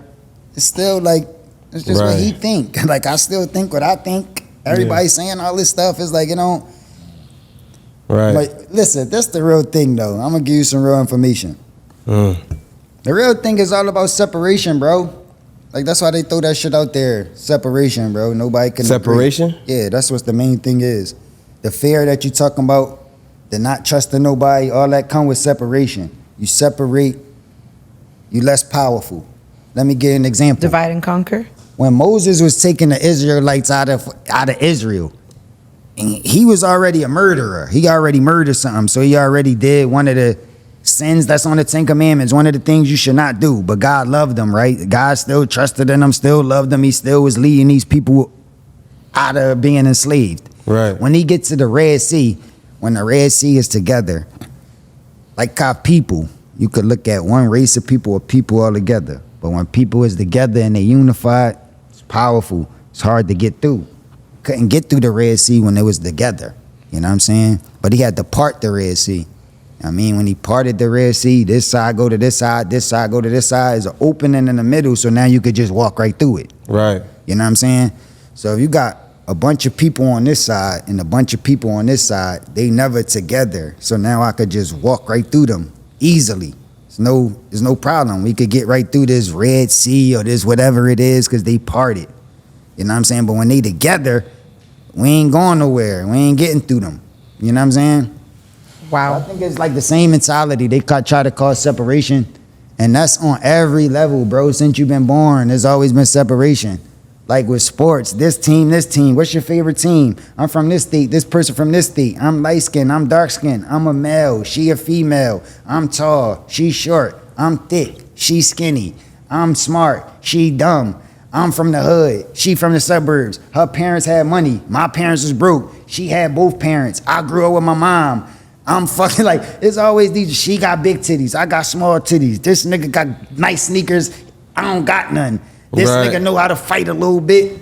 I'm faster than running. And it's like all these different things that make people, I'm Muslim, I'm Christian, I'm atheist, I'm Buddhist, I'm this. It's like all these reasons that make people not unite. You know what I'm saying? So you can have wild shit in common. We could be agreeing to wild shit. But if I tell you, yo, I got this plan to take over the world, we could get the power back. You might feel like, yo, this nigga Christian over there, or this nigga believe in Jesus. I don't believe in that shit. I can't trust this nigga. Or he like white girls. He got a white wife. I can't trust this nigga. Like anything, just something to make you feel this nigga got braids. I got fucking fade, man. I can't trust them niggas with braids. Another nigga with dreads. Yo, you ain't got your natural dreaded hair. I can't trust you, bro. And it's like, yo, my niggas, all these reasons to separate, bro. This nigga this way, this nigga wear this type of clothes, this nigga like baggier shit, this nigga like tighter shit, this nigga a little tougher, this nigga a little, it's just all these reasons that they throw out there to make you like not like niggas. Like, you know what I'm saying? Preach. And then on top of the people that you the most connected with, which is your family, they make it a reason for you to separate from them now. So it ain't no more family structure. So now you can't even be close to the people that you the most connected Just to. saying that. And then you try to Separation. find connection with other people out in the world that you never gonna be like that connected to. So if you don't see past the bullshit and just connect regardless, then there's gonna be an issue. I like that. Connect regardless. Regardless. Don't That's let what them we here win. for. Don't You let them just was saying separate. that. But somebody fussed me out in the lobby. Because I connected regardless. somebody get the black Actually, man out the house. matter of I ain't fact. All right, say so- no names. Matter of fact. Come on. I practiced what you was Cass, preaching. we appreciate you being here, so we want to respect your time. Real quick, what you feel about the Kendrick and Drake situation now ended up in a lawsuit? What's your thoughts on that? Lawsuits is bad. I mean, anytime lawsuits get involved, that's when it get messy. Especially when you suing people that's like more powerful than you, worth way more money. I mean, that shit could get messy. I see what happened when Diddy was seeming like he was a billionaire and on top of the world, so he starts talking about suing that liquor company that he was doing business with. And that's when that shit started going all crazy. Now he seemed like the number one bad guy in the world and shit. Right. So it's like when you start suing them people that's like, they got that legacy money, they got that like generational wealth, like not just them, but they parents, they grandparents, they great grandparents been up, started these businesses a long time ago. So not only do they got the money, but they got the influence, the relationships from generation after generation. Old money. Yeah, so when you start playing with them, shit gets serious. So, I mean, We got judges, lawyers, Supreme Get you Court. out yeah, of so here. the lawsuit shit ain't good, but I mean, competitiveness is good for hip hop. For hip hop. Like to see these niggas go at it and be competitive, that's good for hip hop and the niggas that really get busy. Cause now you're not able to pop it out and just ride with the publicity stunt. You're able to base it off real skills, off people being competitive, cause that's what it's all about. So for a bunch of years, they've been trying to make it seem like that's not what it's about. But the culture been demanding it for so long that they had to go in that direction. So now you see your biggest artists that Going at usually it. would be pop and not in that type time being competitive, because that's what the culture demanding. So you about to see more of that, and you about to see the artists that get opportunities going to be people with stories, people that's competitive, people that's active. Like back in the day, this shit 360. So back in the day, we used to have like MC Hammer and Vanilla Ice in them, and they was Okay. like the biggest selling artists. They was like touring the world. They records was everywhere. You couldn't fuck with them. And if you was a kid, like under a certain age, all you doing, no, you doing it. This shit had you on smash. Same Can't way this touch music this. do now. If you super a kid, shit got you in a trance. Fact. And you feel like it's everything. You know what I'm saying? But that lasts temporarily until the culture start demanding, yo, we tired of that shit. We want some real shit. And that's when you start seeing them sign the young Pox, the young Nas's, Wu-Tang Clan, the young Bigs. And you got niggas from every hood all around the world just that's rapping and with stories and gangsters and got shit to say. And you learning and you like, damn, that's what that project like. And you like a part of that. Like, you know what I'm saying? And it just seemed like the only way to get on was to be nice like that. But that's Right. because that was the only outlets at the time. Right. So people only follow what they feel like they gotta follow to get successful. Right. So right now, it don't feel like being lyrical and being nice and original will get you successful. It feel like following the trend, doing what everybody else doing, and sounding like this and make me be able to get a bag. Facts. But now it's back to the opposite way. Thank God. So where you gotta be original, you gotta rhyme, and the industry knew that, and that's why they pushing the biggest artists to do that and be competitive and do what they doing. They just set it up for it to trickle down everywhere. And now that's the energy. You even see sports commentators, everybody battling face to faces. They having disagreements. They showing that energy where we don't necessarily agree. We both stating our points because that's what people like. That's the world. It's yin and yang. Everybody don't feel the same. So this is for the people that feel like this. He for the people that feel like this. It's like Facts. that's what people love. You know what I'm heard? saying? Competition. That's what they love. You heard me? Sure. Thank you. Somebody, you heard me. He said it. How he gonna hear that? But you heard that, right? I heard that. Times 2. Crazy. Competition. Niggas love niggas fighting, bro. That's a fact. That's It's why the battle beginning rap of is- time, man. You know what I mean? Cass, man, we appreciate you coming through, bro. I actually myself had a million more questions. We know. They know I'm a Cass fan, bro. My nigga. Knowledge, no. I'm a Cass fan. fan, bro. Nigga, my nigga, 1000%. I you. still got a couple CDs at the crib. That's what's up. I got the Smack Some DVDs. people don't even know what CDs is, man. Come on. Like my sons, they born in a digital age. My 12-year-old son no. He don't know the whole thing, but he knows 16 bars from you. That's hard. You know what I'm saying? I can call him. He sleep now. I can call him now and be like, "Yo, say the Peggy Bundy bar." He don't know how to say that. Really fluffy and got Red hair like Peggy Bundy. Come on, bro. Because the green you got garbage like Oscar the Grouch. fanning out. I got more chains than, come on, listen. I got more chains than you got. In my couch. And the next nigga say my name gonna get shot in the mouth. Then Tory Lanez went up there to my shot in the mouth. Listen. Let him say his bar. I need to bring you back. Sure. Knowledge, Couch is whatever. crazy. Whatever it is, I need to bring you back. Yeah, you to need to part make two. me a regular, man. Have fun and have the That's vibe. what I'm talking cool. about. Listen. Everybody. We didn't even get to the relationship questions.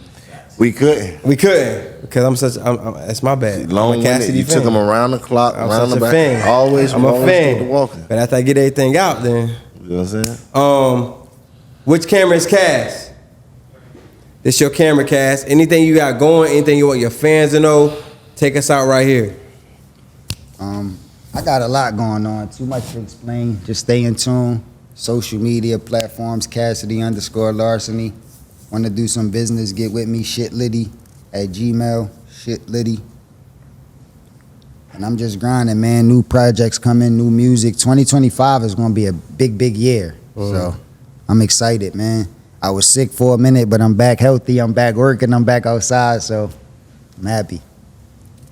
B.A.R.S is back though. Let not just me as being B.A.R.S and I'm back. I was always around, but B.A.R.S is back in the culture. Period. Like that's what they demanding. Niggas that can rap. Niggas want to hear something now. So it's the perfect time for people like me that really get busy. So I'm excited. Nice. You already back to me. You already know what it is, man. I say that to say this podcast, man. Another big shout out to Hip Hop Is Real, my boy Knowledge, man. Shout out to Knowledge to God, man. Huge shout out to my boy Knowledge, man. Hip hop is definitely real, man. Hip hop is real, bro. Shout out to the Riot. Shout out to my boy in the background. Y'all didn't get to see him. My boy Wes in the back. Look at him. He went hard. He went hard. You know what I'm saying? That boy nauseous over there, man. He went hard. Listen, it's a story to that. It's a story to that. Come on, hey Wes. Wes, come here real quick, Wes. Just put your face in the camera. A lot of y'all see Wes, me and Wes with the Riot. We be making shit happen with the Riot. Right here, just come in. Just go get in front of. Let's say, move your head. Want me to give you Right there, boo. Hey, you wanna salute. Cammy. I need you to bring Cass the hoodie real quick.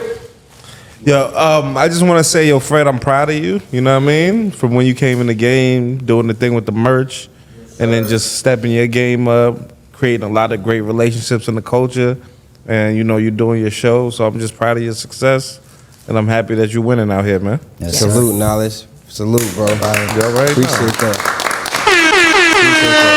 Why I had to start the clap? Y'all supposed to clap already. Man, listen. All right, we got listen. your team outside of your shit. Come on, Cammy. I did not say that. I'm a supporter for Cass. life. She said, I said that. Definitely to say gotta bless this. you with a hoodie, bro. This the brand M3S3. It's 3 M's that stand for Men Make Moves. 3 S's stand for Sucker Stand Still. Chest piece in the middle means move like a king. Had to bless you with a hoodie. Nah, this shit fire. You already know. You know I'm rocking out, bro. Salute. Appreciate you coming through, You bro. already know I'm Definitely, repping, man. most definitely. You already know what it is. I say that to say this podcast brought to you by M3S3 Apparel. Salute, like, comment, subscribe. We out. We see God reach in his ceiling like the Sistine Chapel. I never put you on a pedestal. That's your head on the mantle. Get the legs out from under you. I can't stand you. It gets bad for you. Nigga, listen up. That last part was really vivid as fuck. I said Sistine Chapel. So when it comes to grips, God, you're out of touch. You've done enough. I wasn't scared for this. You thought you could count me out? I would never quit. Me conceding don't suit the image. But I bet a full fit. I'm all in. A gambling debt. I was 18 years old when I bought my first vest. I couldn't talk about that chip on my shoulder. So I had a lot of weight on my chest. Come on, talk your shit, nigga. So I couldn't have a lot of weight on my chest. You are not a vet. Something I gotta do. You can watch the battle. Go ahead. Who you call? Jeffrey. Is that Myers? Jeffrey Miami. That's Danny Myers. He called him. What's good, Danny? It's my homie. Jeffrey. He beat him. He said he beat you. You fuck with him? Okay. I just had to check in, man. Caught me off the rip. I was like, damn. Oh, that one. Nation Miami. Yo, Jeffrey, what's up, man? MLB shit, big shit. You told me Miami shit. Tell me to catch that battle. Yo, catch the battle. MLB, YouTube, Danny Myers versus Jeffrey. You already know what it is, man. Go run that shit up, man. Mad love. I appreciate it. Yo, hip hop is real. The realest side here. Shout out to the Riot. Shout out M3S3. Shout out everybody showing love behind the camera, in front of the camera. We always working hard. Yeah, this Cassidy the Hustler. I'm on that. I say that to say this podcast. You already know we just did an epic one, man. You gotta tap in, and if you're not a subscriber, you slipping, man. It's the hottest thing out, man. Stay tuned, man. You already know. Easy.